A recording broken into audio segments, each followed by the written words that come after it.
Yo, it's your faithful boy, Boss Cowboy Sports. We're going to talk about the truth on Randy Gregory and his agent, Peter Schaffer.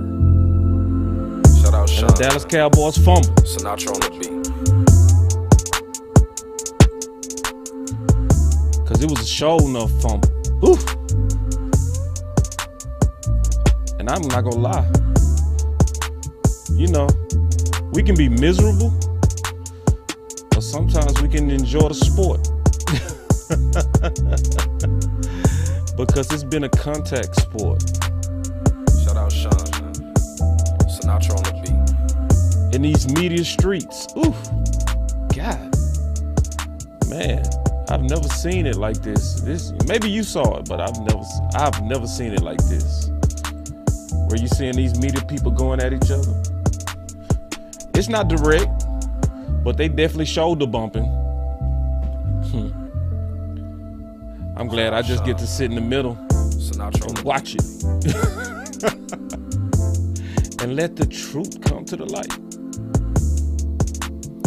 And I think I got the truth because I looked at all sides. I ain't gonna lie to you.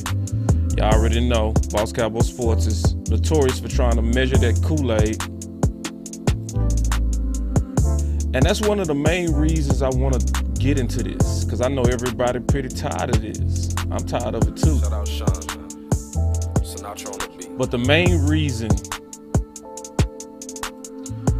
that I want to go over this is because I've been watching and I've been seeing a lot of my friends in different chat groups and Twitter spaces and YouTube channels. And I've been seeing y'all having questions. And I've been seeing some of y'all get bad information. Shout out Shan. Sinatra. And because I'm a good friend to the people that follow Boss Cowboy Sports, I want to clear the air and I want to really dispel bad myths. And I want to really get into the details. I want to use my background to help put together these tea leaves because it's not clear. But it's gonna be clear after today. And we gonna just kind of tell it like it is, like we always do. So y'all take a pause real quick. Let me get everything back on the background. I'll be right back. Sinatra on the beat.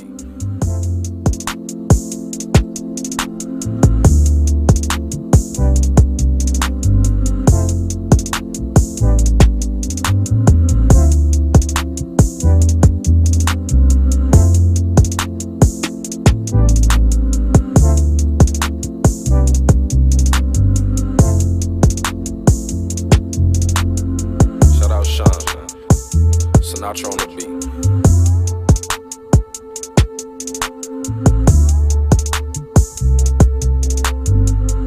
All right, your boy's back. Let me get these comments going.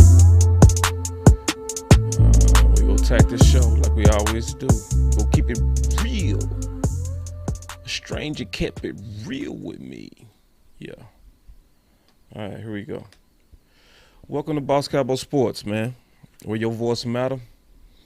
We finna get into the meat and potatoes of all this stuff that's been kind of going on, because it's been pretty wild. It's been very wild, actually. And some people don't see it because it's basically where do you spend your time on social media, honestly. That's how you really see it, because a lot of the war has been going back and forth on Twitter. So let me put on my clear out views. Yeah. I might even put on my shades, because that's when it's really real. Ooh-wee. All right, here we go. Let me look at the comments first, and then we go get into the sauce. Because we always start here with, ooh, yeah, y'all in here. God dog, what's up? Yoga fire. Yoga flame. All right, man, I see Spiffy. Spiffy is the first one I see in the house. Hold on real quick. Hold on. Let me pull you up. Give me 1 second, Spiff. See, I thought I had it ready. Oh, I do. Right there. Boom. Yeah, he throwing up the fire. What's up? And then Cass and Cowboy, he threw up the flame. What's good, boss? Let's talk that talk. You know we getting ready to do that. And then Antoine said our front office trash. It's looking like that. It's really looking like that. It's some stuff that's going bad. If we gonna talk about it.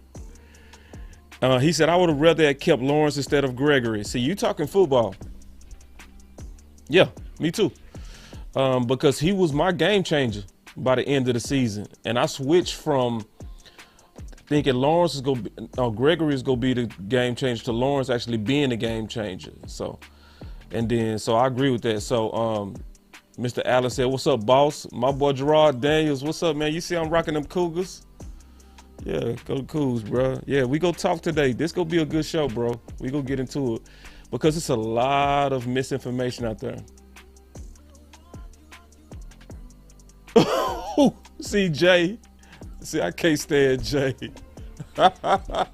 Jay said, yo, I'm laughing at how MF had Cowboy fans believing he had Randy Gregory contract. Bro, they did have it, bro. You know it. It did. Them KJ said, hit them likes. So yeah, hit them likes while y'all in the building. Hit them likes, man. Let's get the likes going. And then we go get into the content because it's a lot of misconceptions going on, man. I'm gonna get into it, man. I'm gonna just tackle this. But before I tackle it, I want to talk about some of the drama because it's also a lot of drama. It's been actually a lot of fun. And see, let me tell you how real it is. I'm gonna show you the proof. First of all, Jerry Jones have declined to go on the fan. Now, that's a very big thing for a lot of reasons. Jerry is never gonna say no to publicity. Remember, he threw Mike McCarthy under the bus. The way he make a lot of money is by talking. He ain't showing up. That's real. And anybody that know the history of how we move should know that's a real thing right there. And then it's been the shoulder bumping. It's been some shoulder bumping going on. All right. And I'm gonna tell you right now, from looking back, and I'm sitting back, watching and listening. I'm not an insider.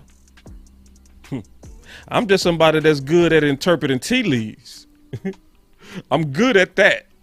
But having people phone numbers, I don't have people phone numbers directly in the building. I might have a few contacts, but Jerry Jones and Stephen Jones not in my Rolodex. So what you've been seeing, for those who not on Twitter, I'm gonna explain some stuff that's important. This Randy Gregory stuff has started not only a blow up from the inside that happened in those negotiations, it was a blow up in the media. There's major conflicting stories on this, and that's why I'm here to try to put it all together. So one of the guys that I've been really peeping in this whole thing as he been laying out his information is Patrick Walker, Mr. Patrick No C Walker. And this is the thing about Patrick, if you just watch him from a distance, because everybody don't keep up with Twitter. Everybody don't keep up with the insiders. But I'm going to just give y'all my opinion from watching people. Patrick is measured Koolaid on steroids. Okay? Just keeping it real. I'm measured, but I'm a lot faster at the trigger than he is. You know what I mean? I give my raw response and then come back and clean it up. Nah. Patrick is going to, this is me from just watching him. Okay? Patrick is going to, before he puts stuff out there, he's going to do his journalistic job. He's going to check his sources. He go check all sides and sources. He's going to measure it. He go then put it out there. Okay. That's how he been moving for years. So he's not the type that's trying to be first. He's not trying to be Mr. No shade at nobody, but he doesn't seem to care about exclusive. He cares about accuracy. Me just watching him from a distance. But then also, it's the fact that Patrick works for CBS. And you got to kind of think certain jobs and certain brands have certain major weight to the journalists that work within there. So I'm giving you the background so you can kind of discern how to trust or decipher between motives or potential motives. But I'm telling you, man, it's been some shoulder bumping. So Patrick said early Tuesday, I reported Jerry Jones had to tap in to get the deal done with Randy Gregory prior to it imploding after he done the work. Good job, JJ. You were told by some guy on YouTube. Ooh, God damn. Say. Shh. God dang. Ooh. That wasn't the case, despite other outlets confirming it. Where here's Tank. And so then he included Tank's interview with Patrick Peterson and Brian McFadden on All Things Covered, and they killed it. Oh, when I say they, man, oh my Lord. Oh, the juice they got out of Tank. Oh man, listen, Tank, this is Tank last contract, bro, I'm telling you. Ooh. I'm not gonna talk about that juice. That might be another video. But they've been shoulder bumping, so I'm not gonna talk about who he's likely referring to. He didn't say any names. I'm not gonna say any names. But one of the things that I said I'm rocking with No C and the other journalists that are mostly national insiders. It is a much bigger chance of no influence from the Dallas front office. No disrespect to the Dallas local media, measure Koolaid. They have less incentive to kiss rings for the next exclusive. See, that's how I see it. So I'm giving y'all my perspective as I'm looking at the conflicting stories. Because it's conflicting stories from journalists that we supposed to be able to trust. Hold on. Let me get my button to work. Yoga fire. Yeah, it's some conflicting stories. And so I'm going to go through the conflicts and I'm going to put it all together. Sure is. So, but this is all behind Randy Gregory. And it's nasty. It's nasty when national journalists are battling for which version of the truth is correct. Ooh, so we gonna get down to that. And look, Jay Slater. See, for those of us, when Boss Cowboy used to say this, when my boy West Coast used to say this, when the OC say this, when I say this, that it's a lot of ego. Oh, you conspiracy theorists, Boss Cowboy. There's no way they're running $1 billion organization off of ego. Hey, listen, this is why I said the podcasters could take a break this week, because the national journalists are doing a job this week. They are on their jobs. Oh, it's good. It's so good to watch. Jane said, ego is the enemy. This is book she recommended for the Cowboys. My boy say yoga flame. Yoga fire. Yoga flame. Oh. And the power of now. Jane, you so bad. So I'm just letting you know what the streets are like. The streets are crazy right now, man. You got Jerry declining interviews. You got Mr. No C letting boys know, say, listen, man, I get the story right. And then he came with the receipts. It was like, oh, whoa. Perfect. Oh. And then Jay, and trust me, I got way more fireworks, but I'm not going to show you all that. I'm going to get into the details now. Let's start breaking down what happened. Because what's going on, and I'm going to go through the conflicting stories. Okay, let's do that first. So, ladies and gentlemen of the jury, I want to present one case.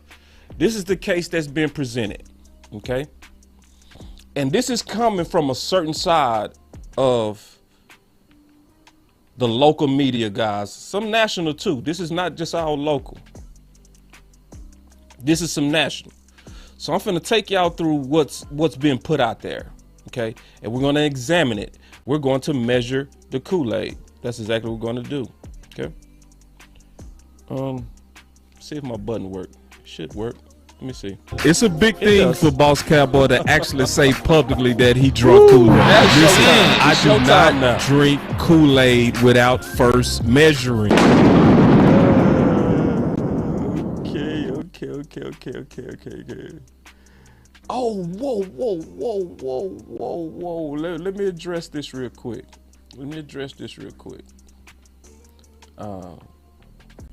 Because this is important before I get into the truth. Somebody said, congratulations, boss. You've become an anti-Cowboys platform. Yeah. And see, that type of comment usually comes from a corporate fan who don't recognize somebody that's actually looking out for their interests. Because it's people like this, and it's okay. It's okay that you think that I'm anti-Cowboys. Actually, what I'm doing, for those who know me, because you don't know me, but a lot of people have been rocking me for years. I think it's very important when stuff like this come out because it gives us an opportunity to publicly call it out and give our front office and organization the pressure to change. So people like Ronnie, they view loyalty as just watching somebody go off a cliff and then you just let them do it and you just support them. You just don't say anything. You just, hey, I see you headed towards that cliff, but hey, I'm a ride or die anyway. That's this person's view of loyalty. My view of loyalty is exposing it, talking about it, presenting solutions to fix it. So I know it's a lot of people like you, Ronnie, that view people like me, the OC, Law, Big Game, Sky, other people that's out there, you know, but that's okay. We still going to address what we got to address. And I'm not even mad at what you said, big dog. Just hopefully you learn my spirit by the end of the show. So, man, all right, getting back into the sauce, talking about the narratives that's out there, because now we getting ready to get into the content. Oh, I gotta address this. Hold on. I gotta address this. This is another good one. My boy, y'all be patient. Listen, I'm not in no rush if y'all not in no rush. All right, so, but I gotta address this. That boy, a student would say, boss sound like that guy. Boss, that sound like that guy who told Jesse he was going to stop watching Hanging with the Boys today. Yeah, because somebody hit up Jesse and say, "Hey man, I'm not gonna watch Hanging with the Boys anymore because you talk about Jerry."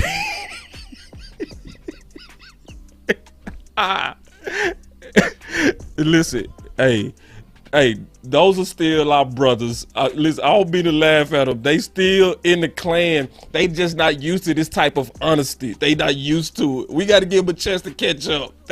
That's all it is. Yoga fire. We not gonna beat them up too bad. Oh man. All right, but we just go talk facts, man. This is not no debate on Randy's worth or nothing like that. We just finna talk about the facts. And everybody come down and just watch the content. So here we go. Getting into the conflicting sides. So what started leaking out shortly after the ball drop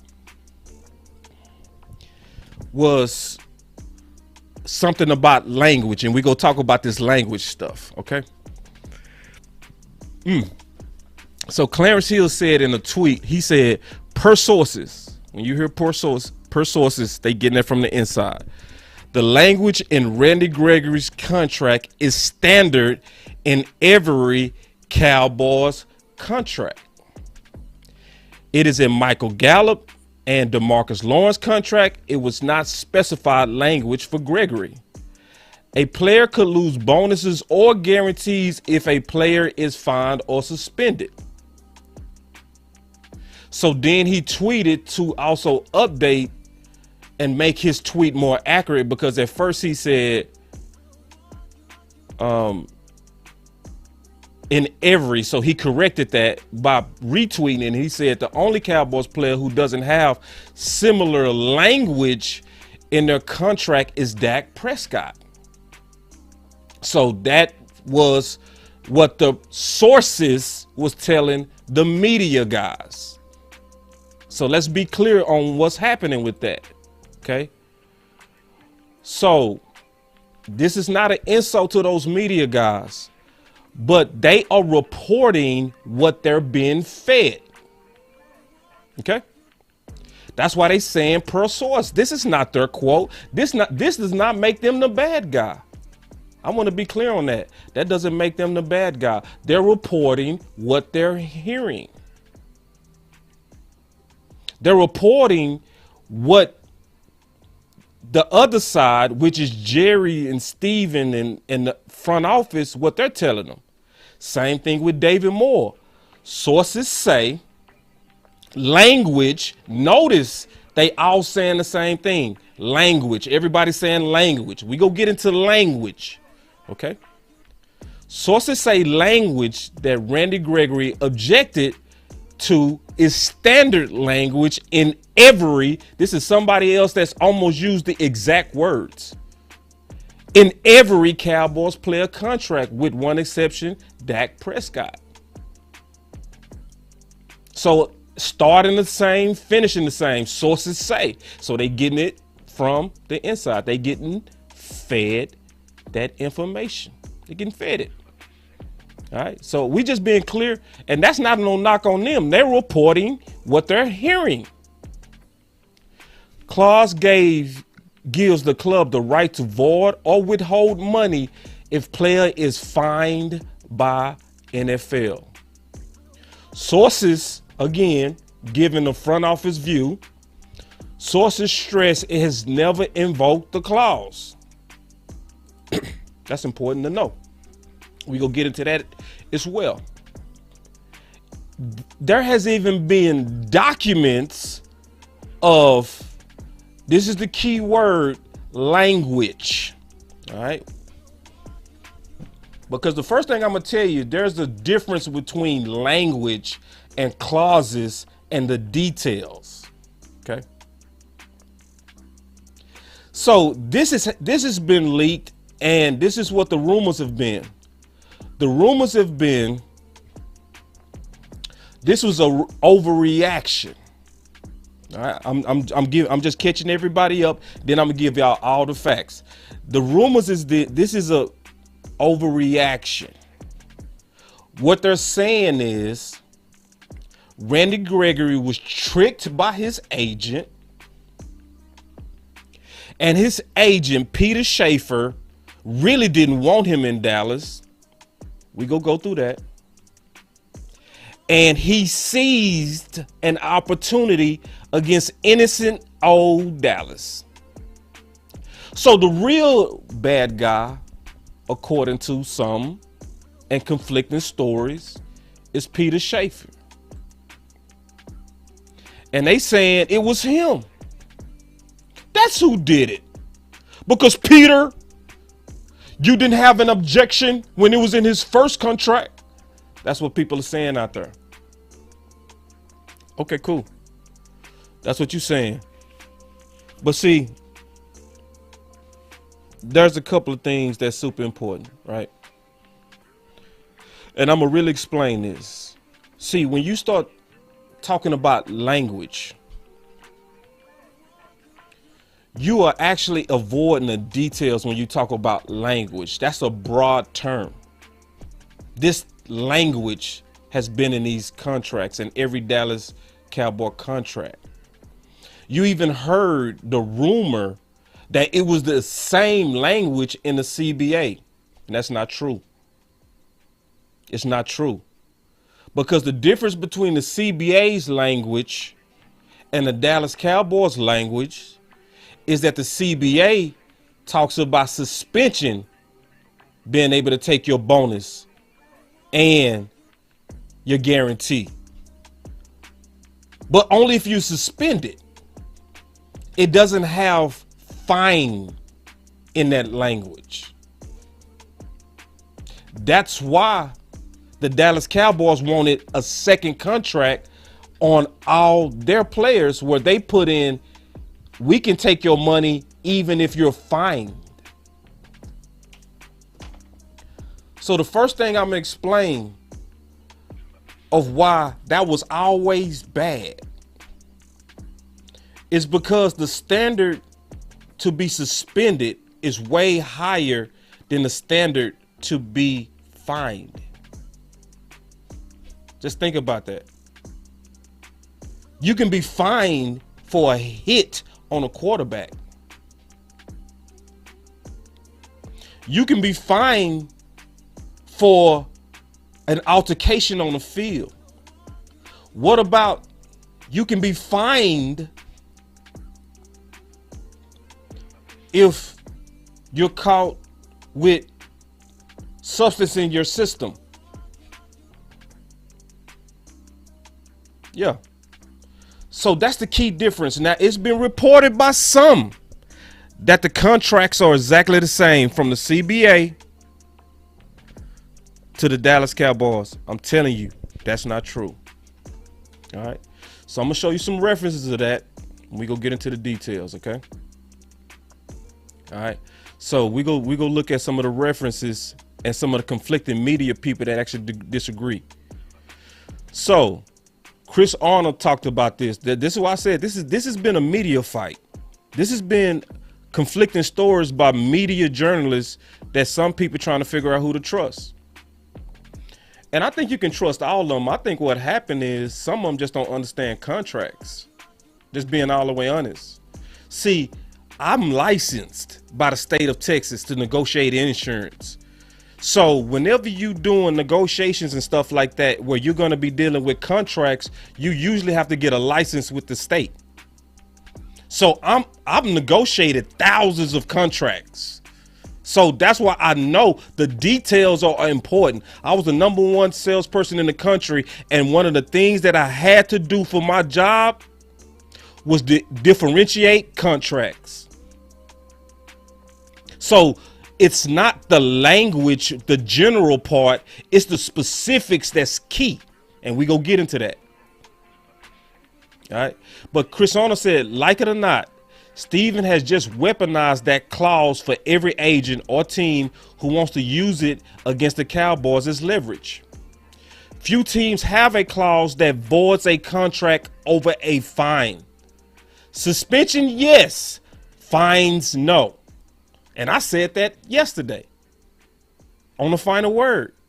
That's the key difference between the clause, right? So let me set this up real quick because I want y'all to listen to Andrew actually break this down. Give me a second to set this up because this gonna make it real clear. Hold on.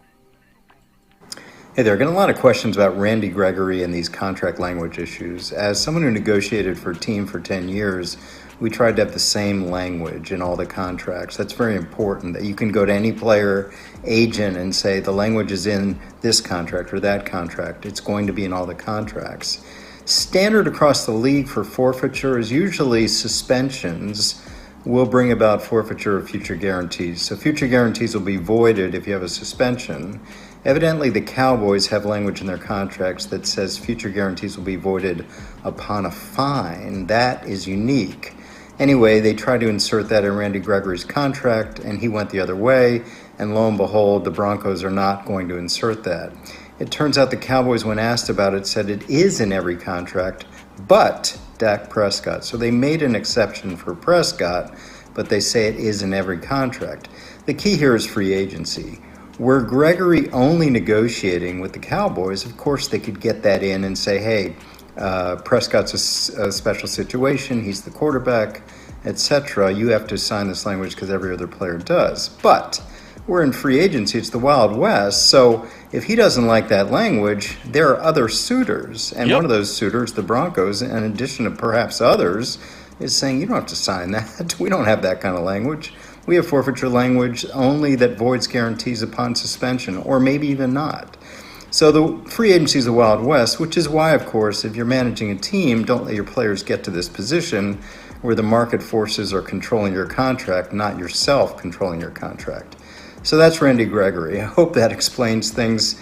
Again, free agency, don't believe what you see. Sometimes in terms of contracts, the only real money is the guarantee. It's usually 2 years for the best players, and then we'll see after that.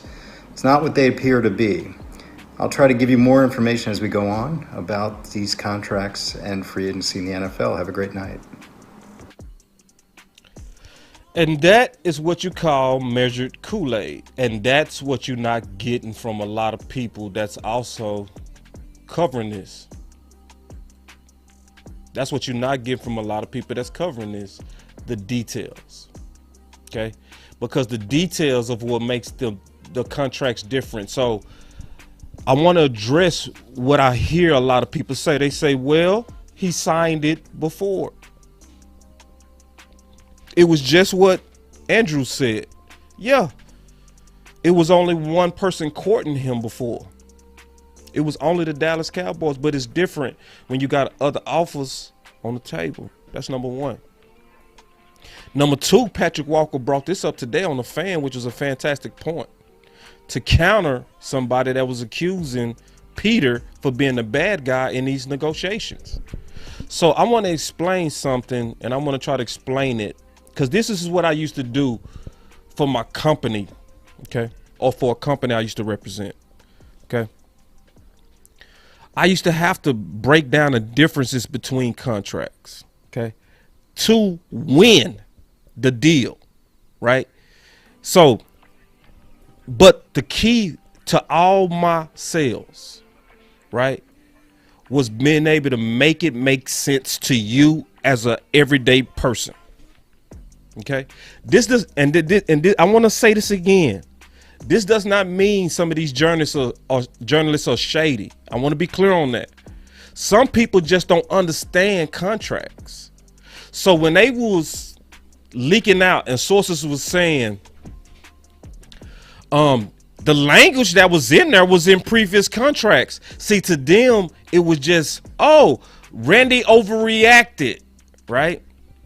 But see, they didn't see that they was being played. Jerry and them really just wanted their version of the story out there, so they was feeding their media sources. Hey, it's the language we put in everything. But you got to think, just think of, and I'm gonna explain it like I would talking to a business to consumer, okay? It's one thing to be players.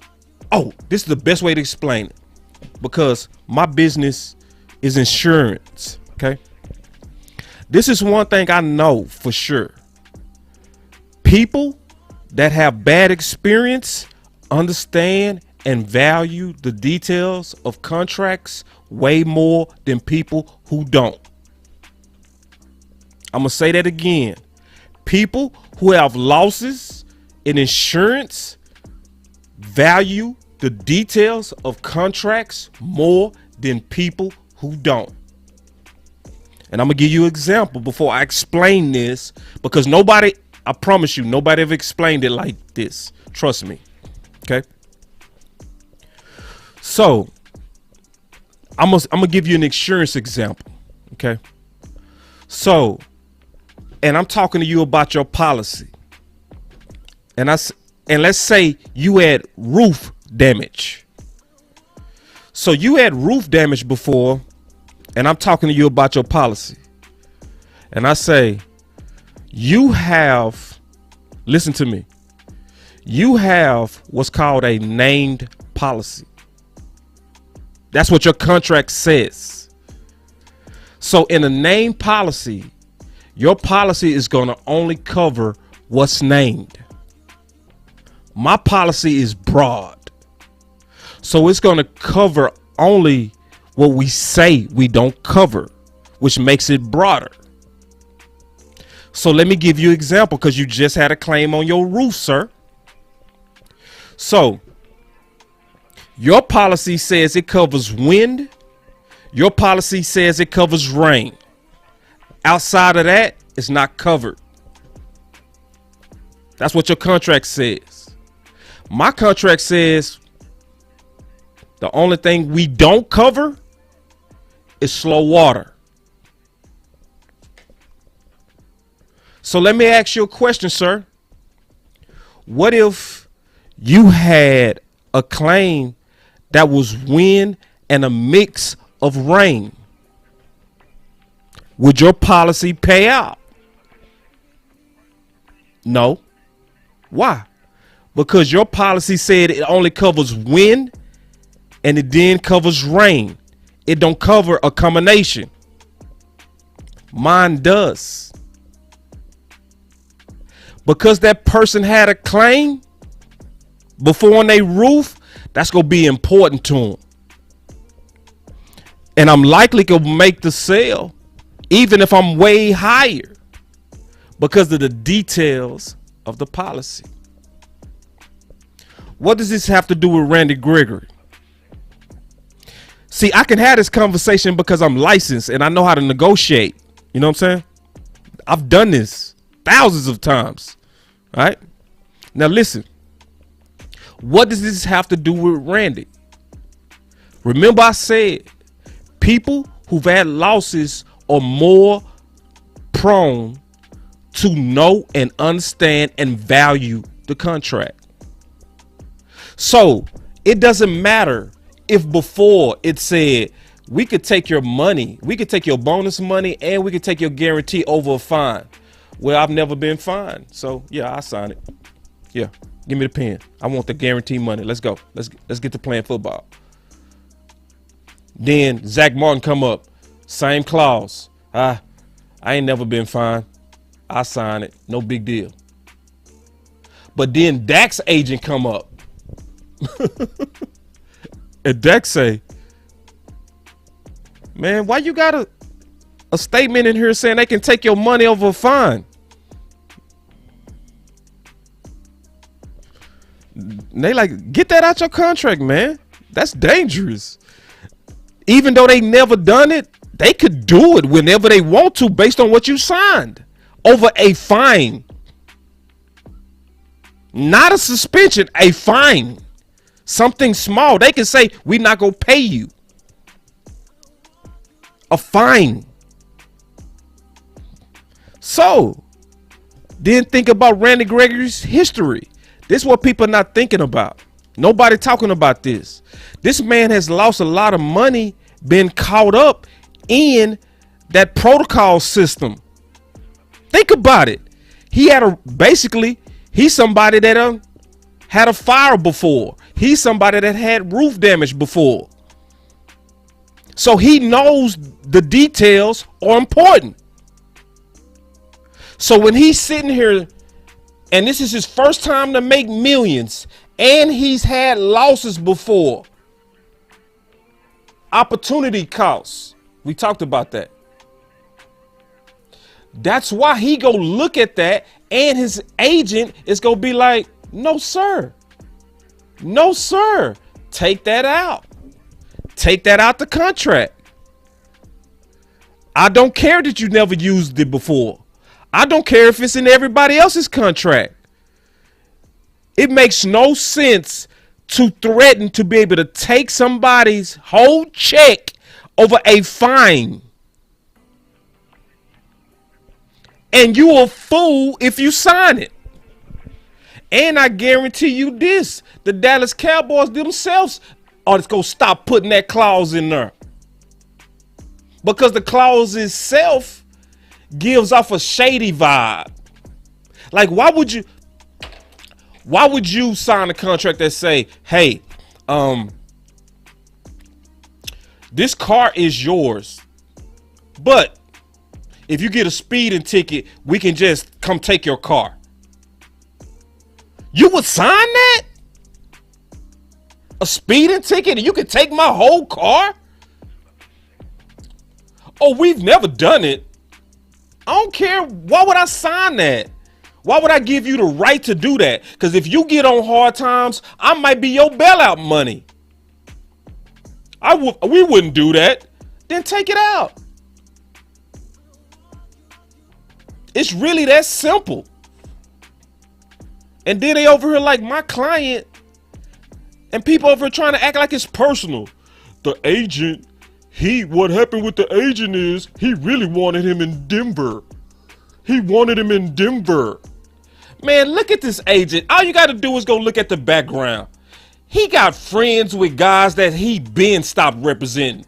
He's in people like Deion Sanders' wedding. You only doing stuff like that for people that you know took care of you. Deion been stopped playing. And Deion thinks so much of him like man, make sure you at this wedding with me, big dog. But all of a sudden, he's supposed to be a scumbag. Oh, he a scumbag because he didn't succumb to this clause that was putting his client at risk? Man, the man did his job. And people not even putting it together. And they falling for the big talk. They falling for people who putting that false crap out there. And it's false. It's fake. And what's happening is I don't think a lot of these journalists are doing it intentionally. They don't understand contracts. I negotiated contracts all day long. So I know it's the details. It's not the general language. That's like saying, why you concerned about the roof? Because all the policies got something in there about a loss. It's language that protects you. No, what's the details of that language? Because it's going to be a real event that could kick in that clause. And I need to make sure I'm on the right side. I need to make sure if you get on hard times, you don't look at me like, well, Randy did have a fine. He did get in that fight. And we in cap hell. We've never exercised this, but we might be able to do it with Randy. Nah, why would you even want to be in that situation?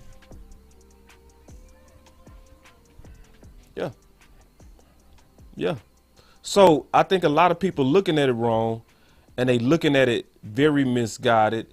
And I want to listen to Mike Florio, and then we go finish this.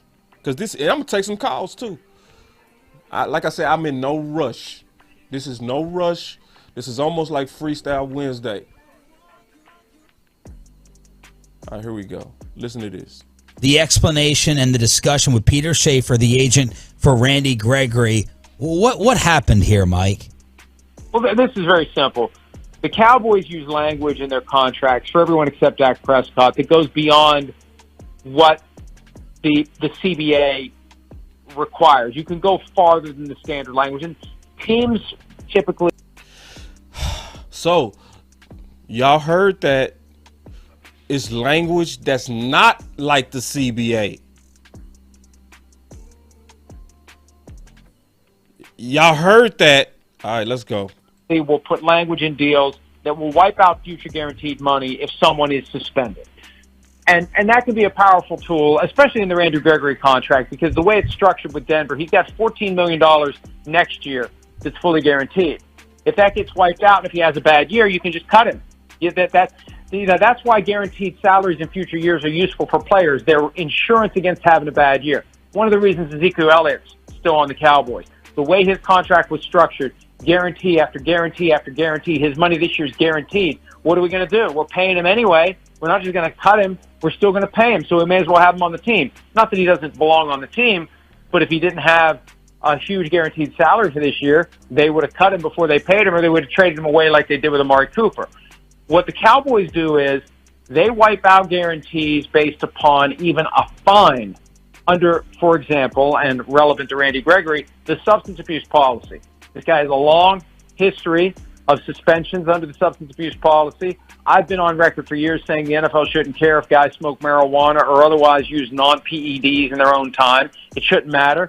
They're on their own time for 7 months out of the year. Why does the NFL care? Well, they do, and it's one of the rules. But if the Cowboys are going to hinge $14 million next year on Randy Gregory not getting fined a single time under the substance abuse policy, and then if he slips this year, and next year they can clear a quick $14 million under the cap by dumping him, he's in danger. So it was important. Okay, so he's saying the exact same thing I'm saying. Because, see, sometimes it works like this. I'm going to just be honest. This is how it works sometimes. When YouTubers say it, y'all say, conspiracy. So y'all gotta hear it from Mike Florio. Y'all gotta hear it, and you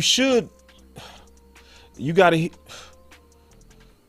Let me just keep going. Important to Gregory to not have that clause in there. And Schaffer said he gave the Cowboys an opportunity to wipe that clause out, and Gregory would have stayed with the Cowboys.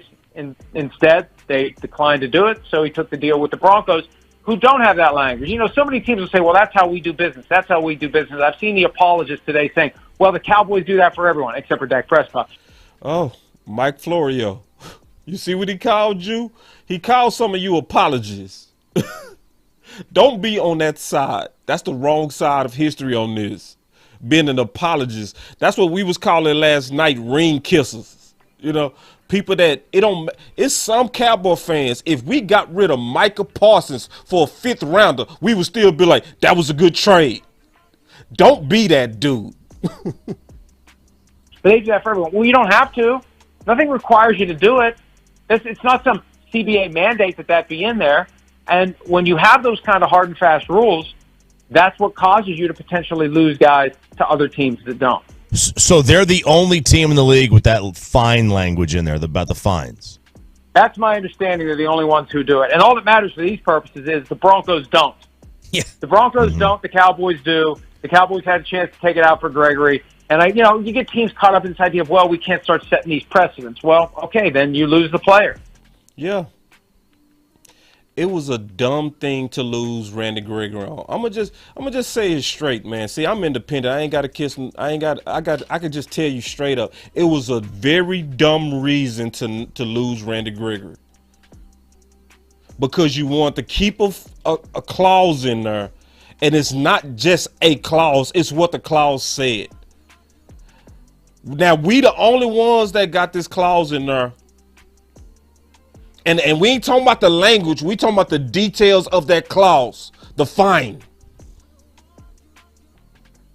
The details, not the language. See, people will show you this and say, that language, that's in every one of their contracts. That's what they go do. Oh, it's in every one of them. But what's the details of that contract? What's the specific details? Well, Mike, do you think that they snuck this in? That's the accusation that they tried to sneak this in the 11th hour. Do you believe that? Well, one of the things that Schaffer said is that... Because one thing to have an outdated policy or provision, and it's another, right, to try to, while you're signing pen to paper, say, oh, yeah, and there's this. It's not that it was snuck in, it was at the 11th hour. It was... Randy Gregory's getting ready to go to the Broncos. Jerry gets involved and talks him into staying, and he agrees to spurn the Broncos and stay with the Cowboys. Then, see, that part is what also a lot of people missing, okay?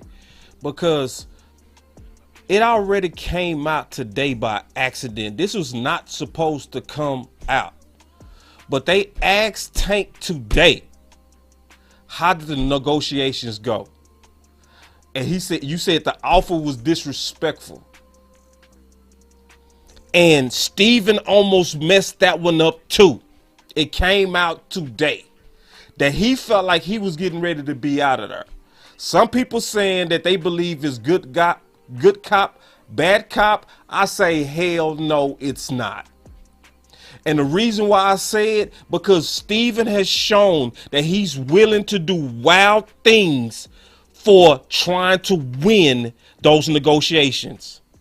Running up Dak Prescott $12 million per year on average was only because of ego. Not no good guy, good cop, bad cop.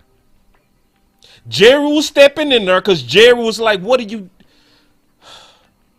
All right, listen. Pay this dude, bro. That's why I said daddy issues, man. Pay him, bro. He getting ready to make room for us so we can go sign Randy. Get this done. And Steven in there still.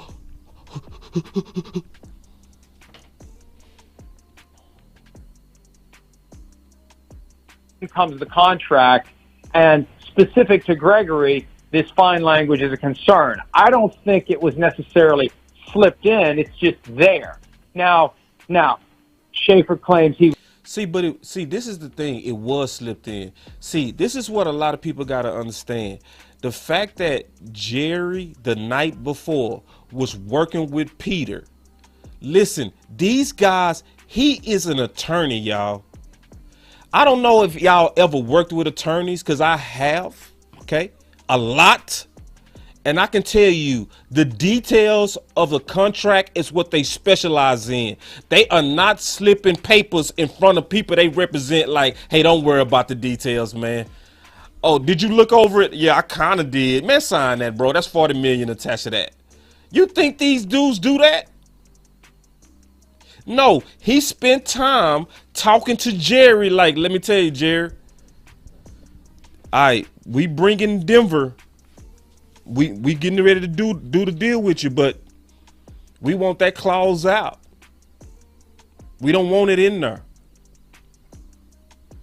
Yeah, because I don't want my client to have his finances at risk over a fine. It's that simple. Jerry the day before was like, oh, okay, cool. Yeah, I agree to that. Handshake. So when Randy show up, Randy is expecting that, and his agent is expecting that, as he should, because they brought it up. That's what a lot of people keep leaving out, that the day before they was having strong negotiations until they got all the fine stuff together. That's what these guys do. And they was like, okay, we agree to all the terms. So the good thing of why this was a good agent, because before Randy signed it, he did what he's supposed to do.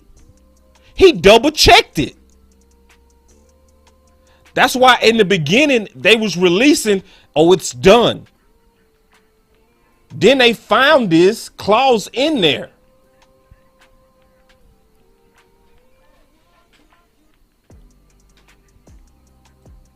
So I'm gonna show y'all this. This is a good one. I'm gonna come back to that because I said we go get down to the truth today. It's the truth. Like this is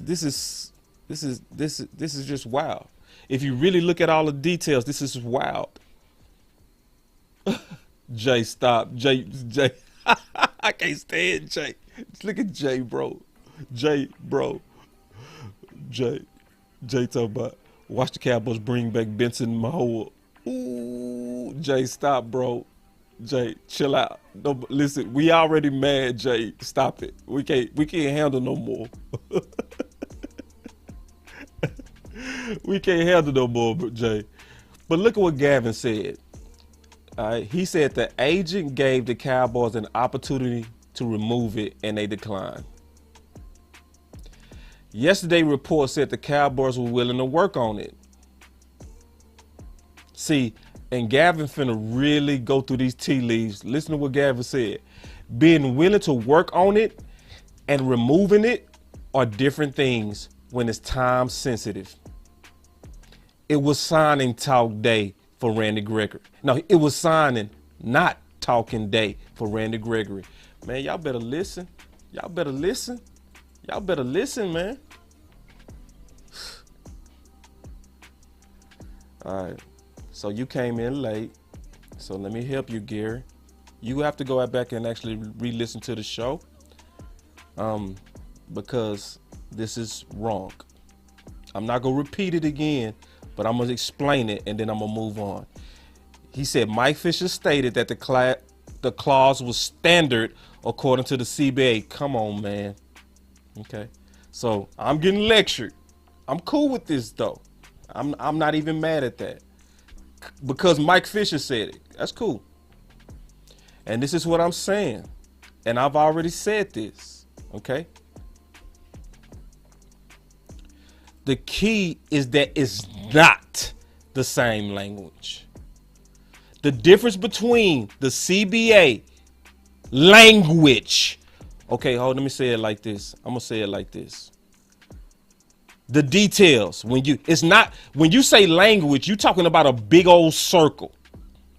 We talking about the details within that circle. Because the details is what make it different. Oh, okay, Gary. My bad. Ooh, Gary, you see, I was finna go with there, dog. Gary, my bad. Gary said, I agree with you. I was saying Mike is BS. That don't necessarily mean Mike is BS. See, listen, I'm giving y'all measured Kool-Aid. That don't necessarily mean Mike is BS. Listen to me. Because, see, this would be easy for me to attack Mike Fisher and people, Clarence Hill and all of these people who was telling them, basically relaying what they was getting, okay? But see, it's almost like the story of Adam and Eve, right? Who was the real bad guy? The person who deceived Adam and Eve, or Adam and Eve? Right? Think about it. Who is the people out there that's highlighting language, especially the word language? Sources say language. See, this is the thing about journalists. Being an insider don't mean you understand business. Okay? Y'all hear me on that? See, a lot of them felt good to get the story. They got the first call from Jerry and Steven, and they start feeding them the story. And they lined up and they got the story. But it does not mean they understood the details.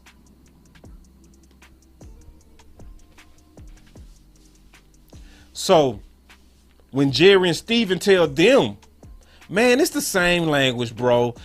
Randy overreacted. His agent is a jerk. You know what I'm saying? He just used it to take advantage.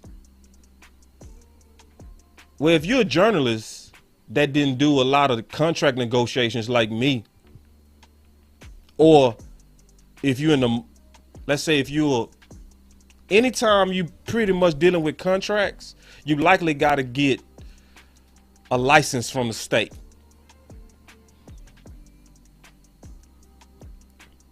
So we familiar that it's about the details. A lot of them don't know that. So they saying stuff like it's the same language, and they not putting it together because they don't have the business experience. They don't. They just journalists. They just tell the story. They relay the story. So I don't want to assume that some of these journalists have bad intentions because some of them don't. I was watching them on Twitter trying to understand. I was watching them ask questions to each other.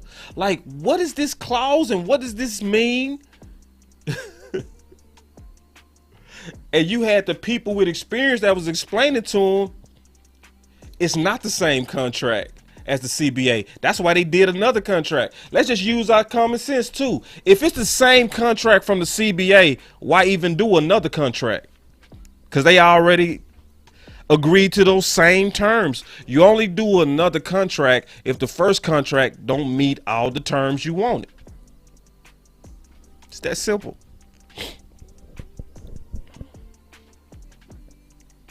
So anyway, I didn't mean to get thrown off real quick. But yeah, I wanted to really kind of explain all that stuff though, man. Because that's what's going on. And what does this mean? Then I'm going to take some calls. What's really going on is we being exposed. And it's a good thing. I saw some people in here. Boss Cowboy has become the #1 Dallas Cowboy hater. Okay, cool. All right. That's cool. You believe that. But for those who sitting back like, what's the truth? What's going on? I'm confused. I want to get it. I want to understand it. You should get it. It was about the details. It was the details. You had somebody who been in trouble before, been fined before, getting his first check, his first major payday, and he trying to protect it because he lost before. He lost money before. You can say it was his fault. I'm not going to fight you on that. I'm not going to fight you if it was his fault or not. But I don't care.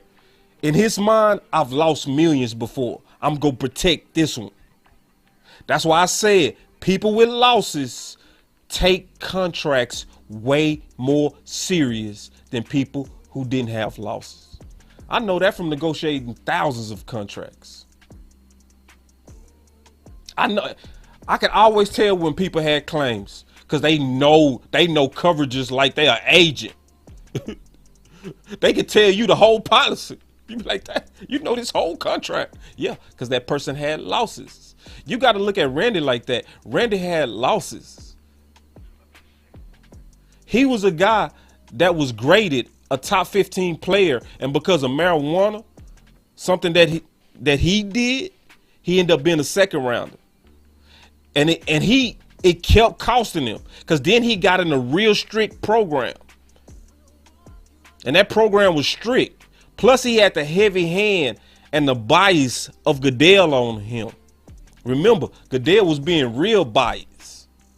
So you got to think about his experiences. People not thinking, bro. It's like, damn, like think about his, have some empathy. Just think about, and yes, we know Jerry helped him. We get that. But think that so many times in his career, he was at the cusp of losing it. And you looking at paper say, we can take it over a fine. That wouldn't scare you? See, just think, bro. And this is not even that hard. That's why Mike Florio said this is simple. Was told they use it for everyone. So when Schaffer finds out they don't use it for Dak Prescott, that's like, well, come on, you're not being completely honest with me here. And I think there's another question about whether or not Stephen Jones had previously said to Schaffer, we're going to have our standard forfeiture language in any contract we do with Randy Gregory. There's a discrepancy over whether that conversation ever happened. So the bottom line is, regardless of how they got there, there was a chance, there was an opportunity at the end of the road for the Cowboys to say, we understand your concerns, we're going to remove the language, and they chose not to do it. And when that happened, Gregory went to Denver, where that language isn't part of the contract. Mike Florio, Pro Football Talk, join us here at 105 through the Fan. Is it the Cowboys' obligation to, if they have something in their contracts that is outside the industry standard, is it their obligation to be upfront about that and not just have it in there and hope you see it? No. Well, now, I don't know that it's their obligation. No, because it's the obligation of the agent to read it. I don't it's think their obligation to read it. That in there is standard language is a problem. Now, if you start telling agents we do it for everyone. All right. Let me address this. Gregory doesn't trust himself. That's why he chose the Broncos contract. No, Gregory don't trust the Cowboys, Joe. Nor should he. They the only ones with this contract. Your agent is showing you all these contracts saying, listen, these are the only people out of all the other 31 teams that got this in here. Don't risk your future with paperwork saying we could take your money from a fine. What fine? So you can just take it from any fine? No, I don't want you to have that much power over me and my money via paper and my signature. This is not that hard. This ain't got nothing to do with if he want to smoke weed or nothing. This is about language that didn't protect him and language that overprotected the Cowboys. And people acting like this is hard. This is not hard. And it's what D.A. Lee said. Thank you, D.A. Lee. That's my dog. D.A. Lee, that's my dog. Stop trying to use this past against him. Yes, this is kiss-ass cowboy corporate stuff, and it's sick. We need to stop. We need to actually look at this fair and balanced so that we can really look at who really dropped this ball, and it was us. It had nothing to do with trusting himself basically said if he stayed out of trouble. What? You don't never know when Goodell and them go find you. He can get up and say something about the refs and get a fine. No. That's why they was the only ones with the language in there. Frankly, everybody else knew it was stupid. And then once Dak agent figured out it was stupid, then the agent after him said, yeah, this is stupid. Why would I have my client sign this? I've been overlooking this. What's up, Uncle Charles? This is not that hard. See, that's why I was so good in sales, because I used to be able to break this stuff down to where it was like common. Yeah, bro. If you get that policy and you have wind-driven rain, they not gonna cover it. Mine is. So yes, I'm $2,000. That one is $1,500, but it's giving you way more protection. You might as well come over here. Yeah, I used to have to talk the differences of contracts all day, because I know it's about the details. And we got to get that.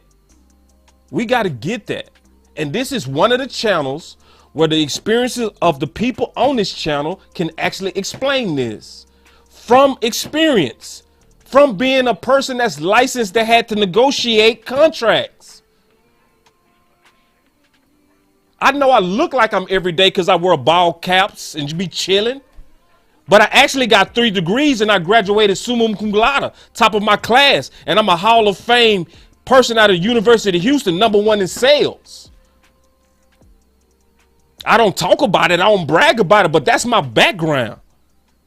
So when I'm telling you about language not being good enough to just say that same language, no, what's the details? And the details was the fine language that he should have been leery of. If you look at it from his perspective and his experiences, he's lost before. He's lost before. Anybody that's lost before, anybody that had a bad experience and that contract was on the wrong side of them, is go take future contracts serious. People that's never had losses won't. So, yeah, let me just finish this real quick. But the truth is that you don't. That's going to piss people off potentially, because you've made an exception for Dak Prescott. Yep.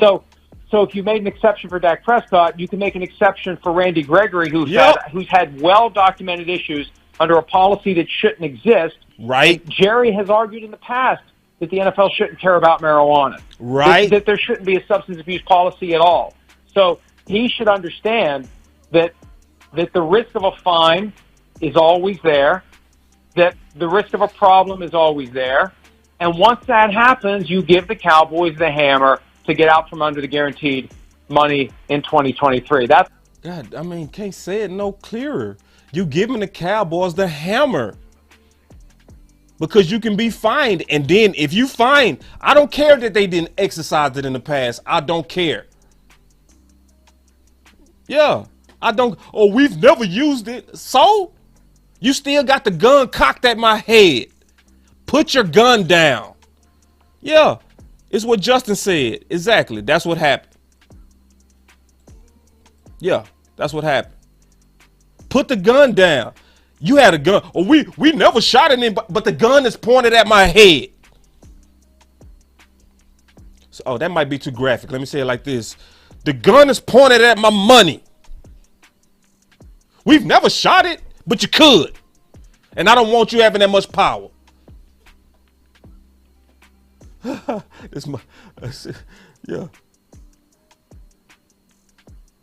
See, Nick, bro. See, I know Nick dealing contracts. This is my boy. He dealing contracts. I deal in contracts. I know how this stuff works. Shake my head. Fines can be anything, and boom, money gone. I don't care that they never used it. I don't care. It's the fact that you could. Why would I give you that much power? And I'm in free agency in the open market, and other people saying, nah, we ain't go, man, we done never use that in our contracts, big dog. I don't know why they got that over there, actually. Come over here and sign with us. And just like I win in contract negotiations when I'm able to spot differences, they won. And that's all I did. And I'm telling you, was #1 in the country. Just spotting differences. That's all I did all day long. Oh, okay. Yeah, so they're cheaper? Cool. Well, let me go look at this. You know that's a C-rated company, right? And A&M Best got them rated C. We're an A-rated company. So yeah, we more expensive. But if your house burned down, who gonna be the company that's gonna be able to have a fiscal responsibility to be able to take care of you and not be scrambling if they run out of money? You wanna risk your house on that?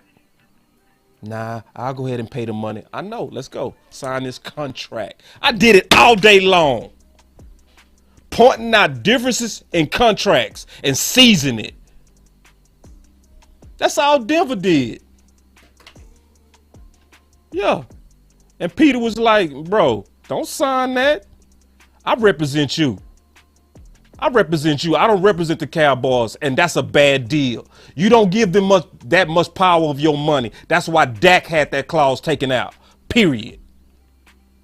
That's what it's all about. It's about the preserving the $14 million that Randy Gregory will definitely earn with the Broncos unless he's suspended, but would have jeopardized with the Cowboys if he had simply been fined. Mike, the Cowboys are telling local reporters we would have been willing to change it, and we don't even enforce that anyway. Do you believe that, or do you believe Schaffer? Well, I don't know what to believe. All I know is Schaffer's on the record. Now, who's on the record from the Cowboys saying we would have changed it? Is Jerry on the record saying it? No. Is Steven on the record saying it? No. When somebody's on the record saying it, and I'm always, if that's so. Ooh, see, this is why you gotta rock with them national reporters. This is why you gotta rock with the because you gotta look at the power structures.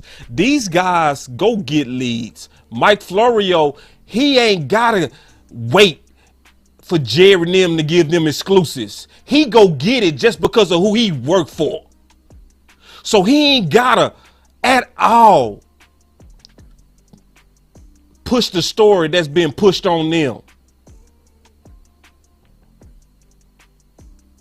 Self-serving stuff, and I understand there's competition and you want to get the story out. But when there's... Man, hold on. Whatever Mike Florio said, did y'all hear that? Hold on, man. Listen. Ooh, that boy Mike Florio, man. And listen, I got the whole interview from 105.3 The Fan in the description. I'll never go cheat them out of something content. self-serving like that is aimed to contradict somebody who's on the... Hold on. Let me go back real quick. I do have their link in the description. I'm never gonna cheat them. Their content is there. Make sure you go listen.